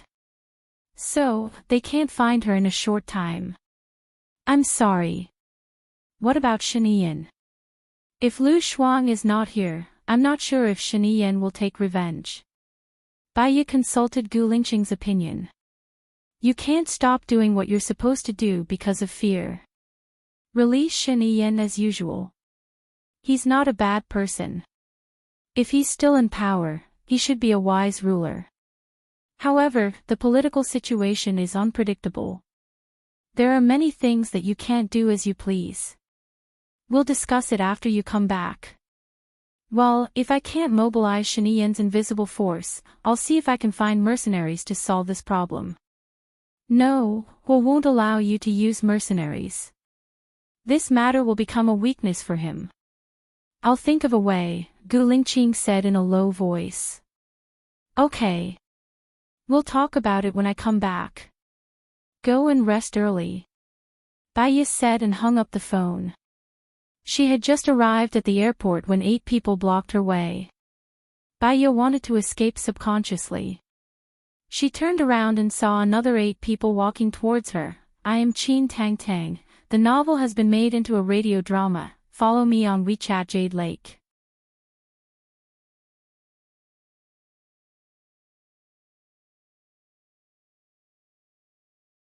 Chapter 823. Aning, who was hiding at the side, appeared immediately. There were infrared dots on the foreheads of the 16 people. If they acted rashly, they would go to hell immediately. As expected, those people stopped moving. They looked at each other. Little Bai. Lu Shuang's voice was heard. Bai Ye looked towards the source of the voice and saw Lu Shuang. Shuang, why are you here? Where have you been? Lu Shuang walked towards Bai Ye. They are my men. Jiang Yi knew that you were coming and found out that you bought a plane ticket. So I brought my men to wait for you here. Bai Ye looked around and said, they are Lu Shuang's men. The infrared dots on their foreheads disappeared. Lu Shuang smiled. Are those people protecting you? Bai Ye nodded. Gu Lingqing sent them. Is he okay? When I left, he was still in danger. Xing Buhua is not Gu Lingqing. Lu Shuang asked with concern. He is back in the military now. It's not that he promised us to release Shaniyan. He just needs your help. Lu Shuang lowered his eyes. There was sadness in his eyes. Then, he smiled again. Let's find a place to talk. I booked a flight at 10 o'clock. I'll change it to tomorrow. I'll call Lingqing, Bai Ye said and took out her phone. Get in the car first. Lu Shuang took Bai Ye's hand and walked away. Bai Ye noticed that Lu Shuang had something on his mind, but she also believed that Lu Shuang would not hurt her. She got into Lu Shuang's car first, but she was worried that Gu Lingqing was sleeping at this time, so she didn't call him. Instead, she texted him, Lingqing, you don't have to look for Lu Shuang anymore. Lu Shuang came to me just now. I want to talk to him today. I've changed the ticket to tomorrow. Lu Shuang glanced at Bai Ye's phone and smiled. It's great that you guys are still together. Bai Ye changed her ticket and looked at Lu Shuang. Your neighbor said that you're married. It's Jiangyi, right? Lu Shuang nodded. Uncle has waited for me for such a long time. He has taken good care of me. Besides, I'm already so old. Other than uncle, no one else wants me. What about Shinian? Don't you like him? Baiya probed. Lu Shuang's eyes flickered. He wanted to say something but stopped. Baiya held her hand. Is there anything else that you can't tell me? Xiaoya, people's feelings will change. The person I like now is uncle. Shinian might not be able to come out for the rest of his life. Lu Shuang lowered his head. Baiya frowned slightly. What you mean is that you liked Shinian before, but because Shinian was arrested, you thought that he would never be able to come out for the rest of his life. So when you were with Jiangyi, you fell in love with Jiangyi? Yes, Lu Shuang replied. His chest was heaving up and down violently. He didn't dare to look at Baiya. But now, Shinian is going to be released. I'm here to talk to you about this, Baiya said. Lu Shuang didn't hide her surprise. She held Baiya's hand. He's really going to be released. Is what you said true? Baiya looked at Lu Shuang calmly. Lu Shuang also realized that she was too impulsive. Her face looked weird, but she still couldn't hide her joy. She murmured, I knew it. He wouldn't be locked up forever. He would definitely come out. She couldn't hold back her tears. Her tears fell on the back of Baiya's hand. With Baiya's knowledge, she could tell that Lu Shuang was unusual at first glance. Since she believed that Shinian would be released, how could she have said that Shinian would never be able to come out for the rest of his life? Lu Shuang was a straightforward person. She wasn't good at pretending and hiding. She must have something on her mind. That was why she was so contradictory and contrasting. His crime of imprisoning Nan Gongyu isn't small. We can't release Xing Buhua directly. We need you to save him, Baiya said. Save him. We have to save him. Tell me, how do I save him? Lu Shuang asked immediately.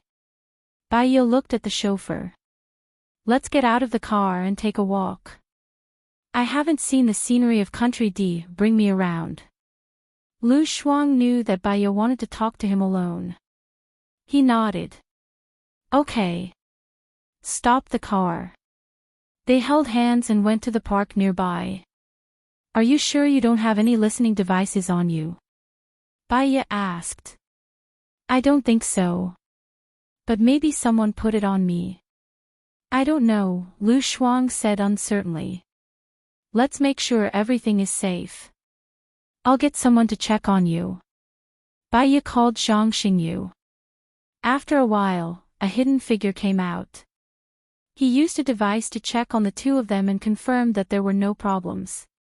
Baiya then said, what we mean is that we need you to personally contact an invisible person to save Shinian. This is just on the surface. The truth is, when you guys save him, it will cause a huge fire. We'll tell the public that Shinian died in the fire.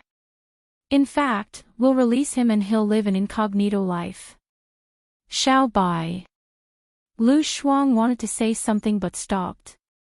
He looked at Baiya worriedly. What's wrong? Baiya didn't understand. Lu Shuang still didn't say it. He changed his words and said, I don't need an invisible person, okay? I'll get Jiangyi to save him. Jiangyi is from Country D. Even if they pursue the matter, they won't be able to pursue it to Country D. Is that okay? This is the best. However, Shinian likes you, and you're married to Jiangyi. If Jiangyi rescues him, have you thought about how to deal with the relationship between the three of you? I'll make it clear to Shinian. I'm already married. He deserves to find a better one. He was pulled down from the position of president because of you and was locked up for so long. When he comes out, he'll know that you're married. I'm worried that he might not be able to take it, Bai Yi reminded. Lu Shuang's eyes turned red. His eyes flickered as he avoided Bai Yi's gaze. I don't know what to do either. Anyway, the first thing is to save him. As for the other things, we'll talk about it later. Moreover, I remember that Shen Yin and Jiang Yi didn't have a good relationship, right? Bai Yi didn't know if this information was real or just her imagination. Shen Yin had a girlfriend who was Jiang Xingyu's sister. She committed suicide for Shen Yin. So, Jiang Xingyu hates Shen Yin. That's how their hatred came about, Lu Shuang explained. So, if you use Jiang Yi's people to save Shen Yin, will he help? Bai Yi doubted. He will. In fact, the one who will save Shen Yin is not him, but you guys. At that time, Shen Yin will still be free, and Jiang Xingyu might not be able to find him. Moreover, the power behind Shen Yin is actually very strong. Even if he doesn't become president, Jiang Xingyu won't be able to deal with him. But if you marry Jiang Yi, it will become a sharp knife that will pierce Shen Yin's heart. I don't want it either, Lu Shuang said softly. What do you mean by that? Bai Yi understood what he was implying.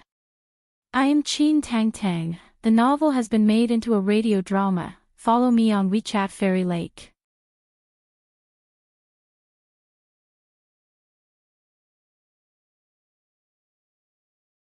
Chapter 824. Lu Shuang realized that he had said something wrong. He stuttered and thought of a reason. He explained, I can't control myself when I like someone. After saying this, she felt guilty. She withdrew her hand and tugged at her clothes nervously. Bai Yi saw Lu Shuang's little action. Lu Shuang didn't want to tell her the reason. If she asked again, it would only make Lu Shuang feel more repulsed. Cool girl, if you need help one day, just contact me. I'll go through fire and water to help you, Bai Yi promised. Lu Shuang's eyes turned red. Well, you can check in first. After that, send me the address. I'll go back and talk to Jiang Yi. I'll contact you after I make some plans. What do you think we should do? Okay, I'll talk to them too. Then I'll leave first. Lu Shuang said shyly and walked towards the road. Cool girl, give me your number so that we can contact each other in the future. Bai Yi said. Oh. Lu Shuang hit his forehead. I'm silly. I forgot this important time. What's your number? Bai Yi gave her number to Lu Shuang. When Lu Shuang called, the phone rang. Bai Yi edited Lu Shuang's number and watched Lu Shuang leave in a hurry. In her impression, Lu Shuang was a careless, heartless, straightforward, and easygoing person. What had actually happened? She kept stuttering and evading. Bai Yi stayed in a nearby hotel and rested for a while. Her mind was in a mess. She was worried that Gu Lingqing was sleeping now, so it was not convenient for her to call him. She stood up, stood in front of the window, and called Xing Buhua. Xiaoya, what's wrong? Xing Buhua asked softly. I'm in Country D. I met Lu Shuang. Lu Shuang said that he would use Jiang Yi's men to save Shen Yin. I'll inform her when you're done. Xiaoya, don't worry about it. Just pretend that you don't know anything about it. I'll have someone contact your friend. No. Bai Yi paused. She felt that she had to let Xing Buhua know.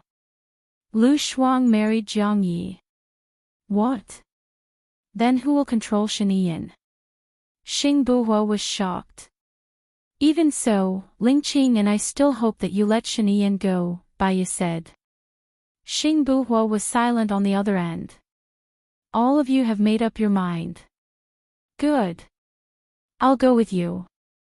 Give me Lu Shuang's number. I'll have someone communicate with them. You don't have to worry about it, Xing Buhua said. Okay. Baiya hung up the phone and called Lu Shuang. Xiao Bai, I'm still in the car. Tell me. Lu Shuang, someone contacted you. He's in charge of the rescue plan, Baiya said. Thank you, Xiao Bai. If it weren't for you, Shiniyan would never be released. Thank you, Xiao Bai. Lu Shuang's voice was a little choked. Baiya could tell that she still liked Shiniyan. Otherwise, she wouldn't have been so excited when she heard that Shiniyan was going to be released. Lu Shuang was a person who said whatever he wanted and did whatever he wanted. Why did he become so cautious now? It seemed that there was nothing for her to do here. Lu Shuang should not be in the mood to catch up with her. She'd better go back to China first and discuss with Gu Lingqing. She wouldn't be so hesitant now. She rebooked the flight back to Oland at 14:00 this afternoon. She had a good lunch and sent a message to Gu Lingqing before she got on the plane. I'll arrive at Oland at about 14:00 this afternoon. She closed her eyes and slept as soon as she got on the plane. She woke up again and again in a daze. She didn't wake up until the plane landed. She turned on her phone as soon as she got off the plane. His phone was full of incoming calls. There were calls from Xing Buhua, Gu Lingqing, Lu Shuang, and Zhang Xingyu. She called Gu Lingqing back first. Have you arrived? Gu Lingqing asked. Yes, I didn't check my luggage. I'm going to the exit now. I'm at the door. Baiya smiled and felt warm in her heart. Gu Lingqing was not a man of words, but he was a man of action. She went out and saw him at a glance. He took the luggage from her hands and asked worriedly, "Are you tired of flying continuously?" "I haven't been flying continuously. I've been sleeping all the time. My brother has asked someone to contact Lu Shuang and asked me not to care about this matter," Baiya said. "He has his concerns. It's not a good thing for you to be caught if you show up too much. Since he has made arrangements, it's good that Shiniyan can be rescued." Lu Shuang's matter. Baiya wanted to say something but stopped on second thought. I don't know what kind of impact it will have on Shiniyan. Besides, I think Lu Shuang has something wrong, but he won't tell me. Can you send someone to help me check it out? Okay. Gu Lingqing replied and put his arm around Baiya's shoulder. Shiniyan is a smart and resourceful person. Don't worry too much, because it's useless to worry. If Lu Shuang still likes Shiniyan, Shiniyan will know what to do. Baiya nodded and called Lu Shuang back. Little Bai, you're back in China. Yes. Has that person contacted you? Jiang Yi is contacting him.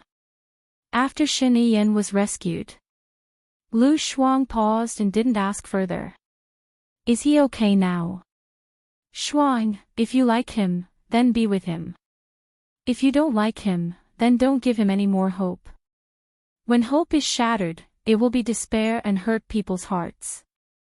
If you've decided not to be with him, don't care about him and don't miss him, Baiya reminded. Lu Shuang's eyes turned red. Mist filled his eyes and condensed into tears. He was caught because of me. After he was rescued, he should have come back to you. You owe him an explanation. Don't avoid it, Baiya said. Okay, then I'll hang up first. I'm going to have dinner. Lu Shuang choked with sobs and hung up the phone. Baiya leaned on Gu Lingqing's shoulder. We can't change others. The only thing we can do is to change ourselves and be ourselves. We'll talk about the future in the future. Let's go back first. Shosho misses you very much.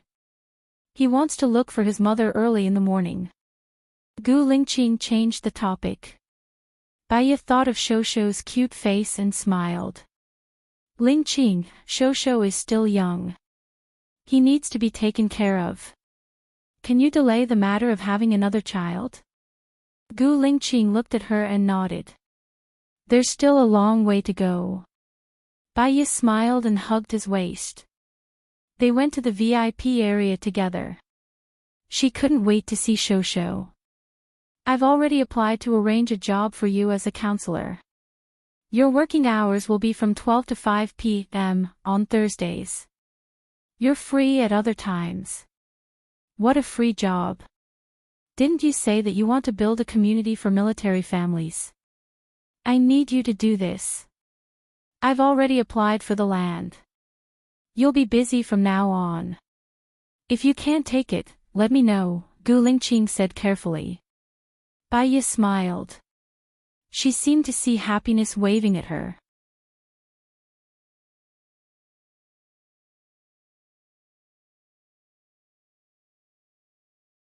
Chapter 825.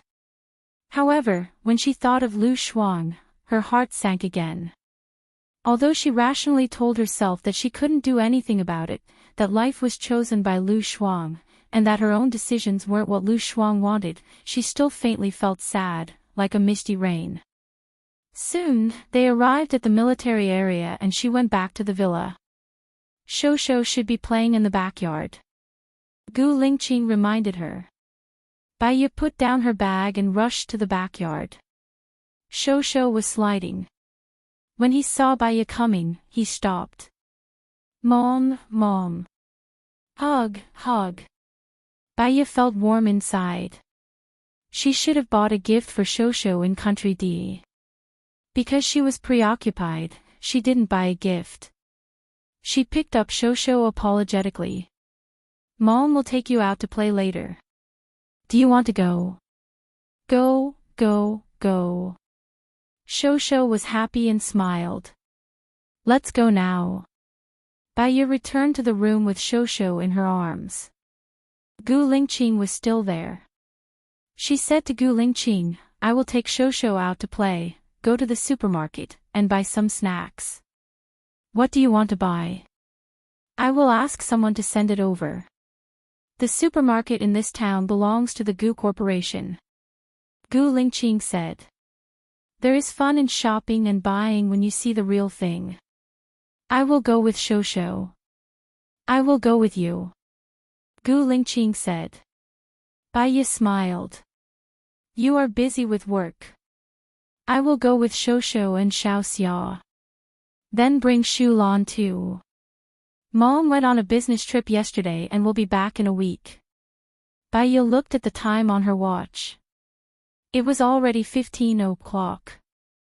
I will come back at 17:30 to make dinner. Can I make it? You are too tired from the flight today. Don't cook. Since you are going out, have fun. Eat in a restaurant outside. Don't rush back. I will eat in the cafeteria. Bai Yi tiptoed and kissed Gu Lingqing's face. Gu Lingqing looked at her. She also felt embarrassed. When Gu Lingqing wanted to return to the bride's side, Shosho pushed Gu Lingqing away. He looked serious and guarded. Gu Lingqing went to kiss Bai Yi again, but Shosho still pushed Gu Lingqing away, which made Bai Yi laugh. Gu Lingqing's face darkened. He picked up Shosho and put him on the ground. He kissed Bai Yi and went to work in the study. Shosho pointed at Gu Lingqing in annoyance, his brows furrowed. Kiss, kiss. Bai Yi smiled, squatted down, and kissed Shosho's face. This made Shosho happy. Hug, hug. Bai Yi carried Shosho, took her bag, and called Xiao Xia and Lin Shulan to go out. Along the way, Bai Yi taught Shosho how to sing Mommy is the best in the world. Shosho knew how to sing, so he sang along with Bai Yi. Shosho sings really well. What other songs do you know? Bai Yi asked. Suddenly, Lin Shulan braked. Bai Yi hit the chair and looked in front. What's wrong? Madam, stay in the car. I'll go and take a look. Lin Shulan said cautiously. After getting out of the car, he immediately closed the door. He walked to the front of the car and saw an old man lying on the ground. "Old man, I don't remember hitting you. If you're trying to blackmail me, I have the car recording," Lin Shulan said. The old man who was lying on the ground opened his eyes and looked at Lin Shulan strangely. He got up and left angrily. Lin Shulan, she returned to the car and continued driving. She stopped at the parking lot in front of the supermarket in town. "Shulan," Baya called gently.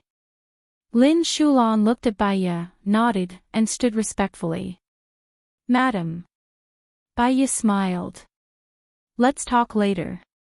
"Ah." Lin Shulan lowered his head. They entered the supermarket together. Baya placed Shosho on the trolley while Xiao Xia pushed Shosho to the children's area to play. Baya brought Lin Shulan to walk around casually. "Have you thought it through?" Baya asked. "He doesn't like me. Or maybe, he hates me," Lin Shulan said. In ancient China, there was an emperor called Zhu Yuanzhang. One day, when he wasn't an emperor, one of his companions came to him and told him about their bitter past. He was crying and snot. When Zhu Yuanzhang heard it, he said that he didn't know this person and killed him. After that, another person went to find Zhu Yuanzhang. He didn't say anything about his bitter past. He just said that Zhu Yuanzhang had the appearance of an emperor and was promoted. "Do you know why?" Baya said gently. Lin Shulan smiled bitterly. "Because I witnessed his betrayal. He was a despicable person and he was disloyal and unjust. That's why he feels sad when he sees you. You represent his disgraceful past. He won't fall in love with you. Instead of waiting for someone who won't fall in love with you, why not find someone who treats you well? Women fall in love with people who treat them well easily," Baya said with a smile. Lin Shulan looked at Baya. "Madam, I understand. Thank you, madam, for coming to chat with me. Actually, I've forgotten a lot of things in the past. But from the fact that you became Song Shiyu's goddaughter, you should be a very charming person. Don't let someone who doesn't love you destroy your confidence. You're actually very outstanding and beautiful. When we go back, I'll teach you how to put on makeup," Baya said with a smile. "Yeah." Lin Shulan slightly raised the corner of her mouth. "I feel much better now that I've given up. What if Zhang Xingyu got together with Xiao Xia? Would he feel better?" Lin Shulan was stunned. Xiao Xia. Zhang Xingyu has always been surrounded by men. These few years, he has been traveling with Gu Lingqing. He doesn't have many chances to meet girls.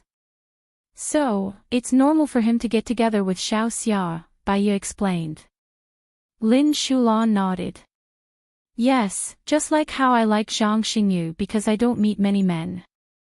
It's the same logic when Zhang Xingyu and I are by your side. Have you thought it through?" Baya asked gently. "He didn't like me from the start. So, it's destined to be fruitless. I'll be tired too. I'll arrange blind dates for you and introduce you to outstanding men. There will definitely be one who has been waiting for you for a long time," Baya comforted him.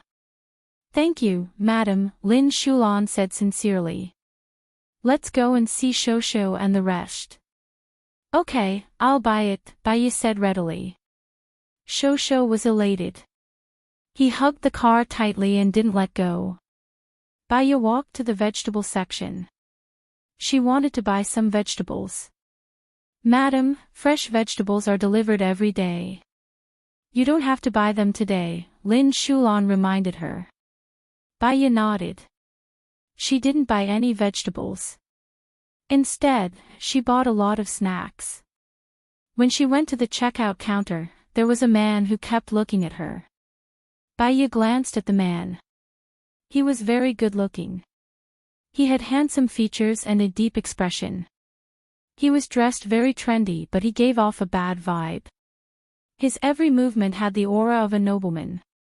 He had a good figure too. He wasn't an ordinary man.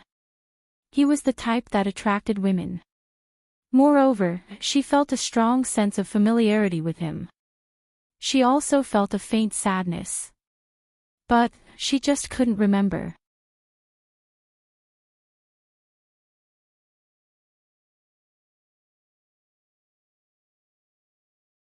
Chapter 8:26. The man walked towards her with a smile that was even more charming. I was wondering if I would bump into you here. I didn't expect to bump into you, Su Jiran said, looking at Baya with a burning gaze. I brought my child here to buy some things, Baya said. She looked at Shosho with gentle and loving eyes. Su Jiran followed Baya's gaze and saw Shosho. He inherited your and Gu Lingqing's strengths. He's very cute. Then I'll go out now, Baya greeted him. Xiaoya, let's have a meal together, Su Jiran invited. Baya hesitated. The man in front of her was a stranger to her, but they obviously knew each other and he didn't seem to have any ill intentions. It didn't seem right for her to reject him just like that. Are you afraid that Gu Lingqing will be jealous? Su Jiran saw Baya's hesitation. We have 2 children already. We don't talk to ourselves about jealousy. Then let's go. I have something to tell you, Su Jiran said and took the plastic bag. Baya was too embarrassed to reject him again. I drove here. Just leave the things in the car. I saw a Western restaurant nearby. Let's eat there, Baya said. Su Jiran put the things in the trunk of Baya's car. They walked to the Western restaurant near the supermarket. There were many fruits, appetizers, and puddings. They were all free. Xiao Xia took care of Shosho while Baya ordered. She felt uncomfortable when she felt the gaze of the man in front of her. She looked up at him. What do you want to say to me? Chu Yubing wants me to join his side. He gave me good conditions, Su Jiran said. Baya wasn't clear about their relationship. What's your plan? I want to listen to you, Su Jiran said in a low voice. Baya felt a wave of pressure assaulting him. His words were too ambiguous and seemed to be hinting at something. Especially his scorching gaze, it was too invasive. Baya recalled that Su Changhe had mentioned Su Jiran, her ex-husband. Suddenly, he felt that he shouldn't have come to eat. You know, the current president is Gu Lingqing's brother, Xing Buhua. Chu Yubing is trained by the Shen family. To a large extent, he is opposed to Xing Buhua. I am Gu Lingqing's wife. What do you think I would ask you to do? Baya asked.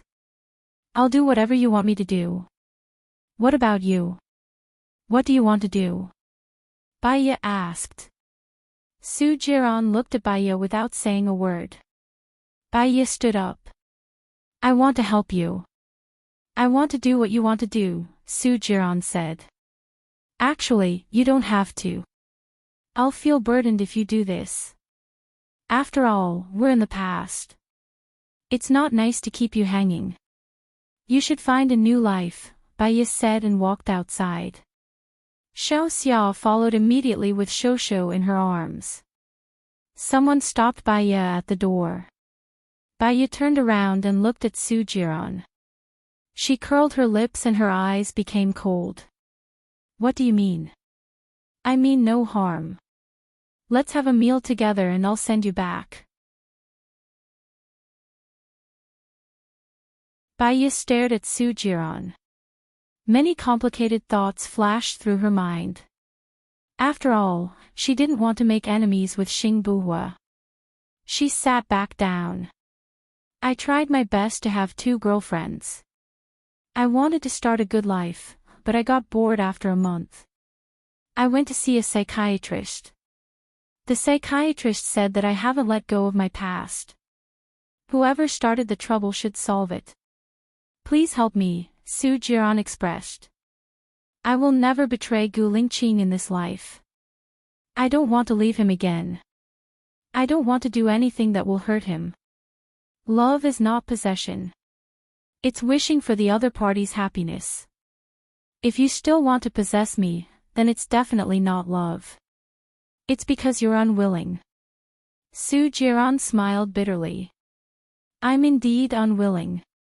I've been blaming myself. If I found out that I fell in love with you earlier, I wouldn't have lost you.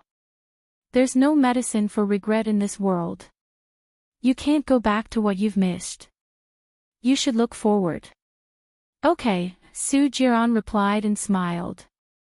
Baiya didn't expect him to agree so readily. She didn't know what else to say. She picked up the glass of water on the table. I wish you happiness. So, you still want me to leave, right? Su Jiran locked his eyes on her and looked at her face longingly. Baiya thought for a moment and nodded. Su Jiran lowered his head dejectedly. He was shrouded in melancholy. I know. Let's eat.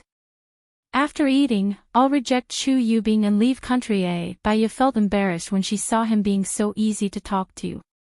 I'm sure you'll find a girl who likes you and who likes you. Su Jiran shook his head. Retribution. I'm a little tired of love. I feel comfortable having a meal with an old friend. Baiya didn't say anything. If she said too much, it would seem like they were too familiar and intimate. It wasn't good to deal with it coldly. She felt guilty for some reason, so she didn't say anything. Fortunately, the waiter served the steak quickly. Baiya lowered her head and cut the steak. Su Jiran quickly cut the steak and passed it to Baiya. Baiya smiled and refused. I like to cut it myself. It's more fragrant. Okay. Su Jiran didn't force her and ate the steak quietly. Baiya suddenly felt the subtle change in the atmosphere. She looked at the door. Gu Lingqing was wearing a military uniform. He walked over with his men. His face was cool and expressionless. He didn't ask anything. He pulled out a chair and sat down, staring at Su Jiran. Su Jiran finished eating calmly. He put down his fork and smiled at Gu Lingqing. Long time no see. I don't want to see you, Gu Lingqing said coldly. You're still as heartless as before. I'm going to hang out with Xiaoya. That's it. Su Jiran saw that Gu Lingqing didn't answer at all. He felt bored. He said to the waiter, Bill. My woman doesn't need you to pay for her. I've paid the bill. I won't see you out. This is my place. Don't come here again, Gu Lingqing said directly.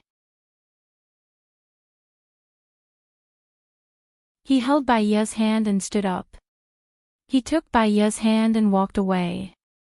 Xiao Xia took Shosho and followed them immediately.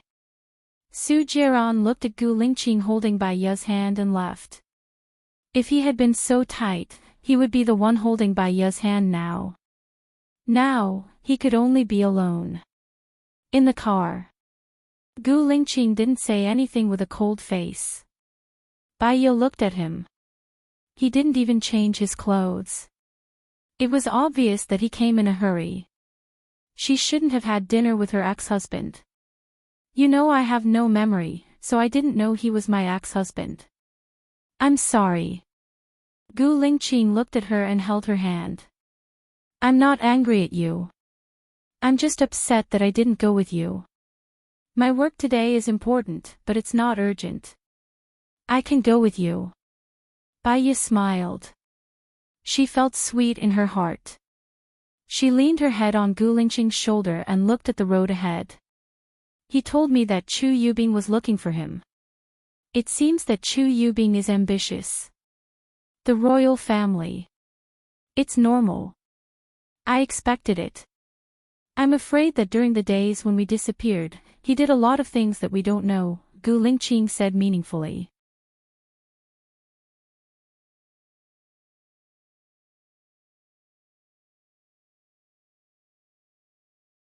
Chapter 827. I'm thinking about the relationship between them, Baiya said softly. Gu Lingqing glanced at her softly, his eyes full of love and tenderness. Worry and effort can make a country prosper, but idleness can make a country perish. If a country doesn't have internal and external troubles, its leaders won't work hard. They'll live comfortably all day without thinking about making progress. So, it's not a bad thing that Big Brother has encountered this, right? Baiya said. Yeah, Gu Lingqing replied. It's the same with relationships. They need to go through experiences to consolidate it and become indestructible in the future. Lu Shuang and Shen Yiyan will separate if they don't go through the experiences. Even if they don't go through the experiences, they will still be separated because of various reasons in the future. But if they go through the experiences, their relationship will be consolidated and they will cherish and understand each other in the future. Even parents can't control relationships, let alone friends. Most of the time, it's their own decision to give them some advice. That's all we can do. Gu Lingqing knew that Baiya still couldn't let it go, so she comforted her. I understand the theory. From a woman's point of view, I feel sorry for Shen Yiyan. He must really like cool girls, Baiya sighed. What's important is Lu Shuang's feelings. Soon, they arrived at the military area. What do you want to eat tomorrow morning? I'll cook it. You still have to practice boxing in the morning. You don't have to work so hard. There's everything in the canteen. I'll ask someone to send breakfast over tomorrow. I want to eat braised pork and cushion carp soup for lunch. Shosho wants stewed eggs. The rest is up to you, Gu Lingqing said seriously. Baiya had adapted to his way of talking. Have you had dinner? Gu Lingqing didn't say anything. Baiya noticed something was wrong. You haven't had dinner yet. I want to finish some work before I eat, Gu Lingqing explained. That's not good. You have to eat on time, or your stomach will be hungry. Your health is the most important thing. When you go back, eat first, then work. Sleep before 12 o'clock. You need to sleep for 6 hours. Yes. The corners of Gu Lingqing's mouth raised slightly. It felt good to be nagged like this. They were like an old married couple. The days passed in a plain and real way. The idle job that Gu Lingqing arranged for her was really idle. Unless the situation was very bad, people in Country A would not easily go to see a psychiatrist. Therefore, she stayed there for the whole afternoon and did not come. In the middle of the night, Gu Lingqing called. He got up to pick it up, and Baiya was also woken up by the noise. Something must have happened for him to call so late at night. She also got up, opened the door, and went outside, looking at Gu Lingqing worriedly. He hung up the phone and said to Baiya, Shen Yiyan has been rescued. He is now in the base, where I was treated before. He wants to see you. Should I go there now? Baiya asked. She didn't remember where the medical place Gu Lingqing mentioned was. I'll go with you. Wait for me for half an hour. I'll make the arrangements. Remember to wear more clothes. It's cold at night. Gu Lingqing said and went out to make the call. Baiya's mind was blank. She didn't tell Shen Yiyan about Lu Shuang's marriage. She really didn't know how to bring it up. However, she had to face it eventually. Half an hour later, Gu Lingqing arranged a car, and Zhang Xingyu drove. It will take about 2 hours to get there. You can sleep a little longer. Gu Lingqing said softly. Baiya leaned on Gu Lingqing's shoulder and closed her eyes. However, she couldn't sleep. Her mind was a little messy, and she had a bad feeling. Lingqing, do you think Shen Yiyan will hate fate if he knows that Lu Shuang is married? Baiya asked. Let nature take its course. We just need to do what we should do. Then, do our best to protect Shen Yiyan. After all, he took the risk for us, Gu Lingqing said in a low voice. Yes. Bai Yi thought. She should also do something. She couldn't put all the pressure on Gu Lingqing. Yesterday, Gu Lingqing went to bed at 12 o'clock. It was only 3 o'clock now. He only slept for 3 hours. Lingqing, I'm not sleepy. I go to bed early. Now there are 6 hours. It's enough. You sleep for a while. I'll wake you up when we arrive. Bai Yi stood up and said. Gu Lingqing didn't say anything. He closed his eyes. Bai Yi's imagination ran wild. 2 hours later, they entered the base. Gu Lingqing also woke up and opened his eyes. Bai Yi looked at Gu Lingqing and smiled. Gu Lingqing held Bai Yi's hand. Since we're here, let's take things as they come. Yes. After entering the base, Gu Lingqing was waiting. Under Zhang Xinyu's lead, Bai Yi met Shen Yiyan. He was waiting anxiously, but it could be seen that he was in a good mood. Even his smile was bright. As soon as they met, he asked, "Where's Lu Shuang?" "You have her contact, right?" Bai Yi nodded. She wanted to say something but stopped. If she said it, she was really worried that Shen Yiyan wouldn't be able to take it. Shen Yiyan noticed something strange from her expression. "What's wrong? Why are you looking at me like that?" "Shen Yiyan, there's something." Lu Shuang, she's married." Bai Yi finally said it. Shen Yiyan's smile froze. He stared at Bai Yi. His gaze gradually became cold, but he still had 1% of hope. He asked again, "Is what you said true?" "She's married to Jiang Yi," Bai Yi said again. Shen Yiyan's gaze turned cold, but he still accepted it. He staggered 2 steps back. His eyes were flickering with hesitation, confusion, and disbelief. The current him was completely different from the elegant and calm person he was when he was locked up. What could crush a person was not the environment, but the state of mind. Many people could go against the current. The worse the environment, the harder they worked. But if their state of mind collapsed, they would be like a patient with depression. They couldn't see what they had and what they had more than others. They would only think that tomorrow wouldn't be better. Moreover, they wouldn't listen to anyone's advice. "I think she has her reasons," Bai Yi added and comforted him. Shen Yiyan looked at Bai Yi slowly.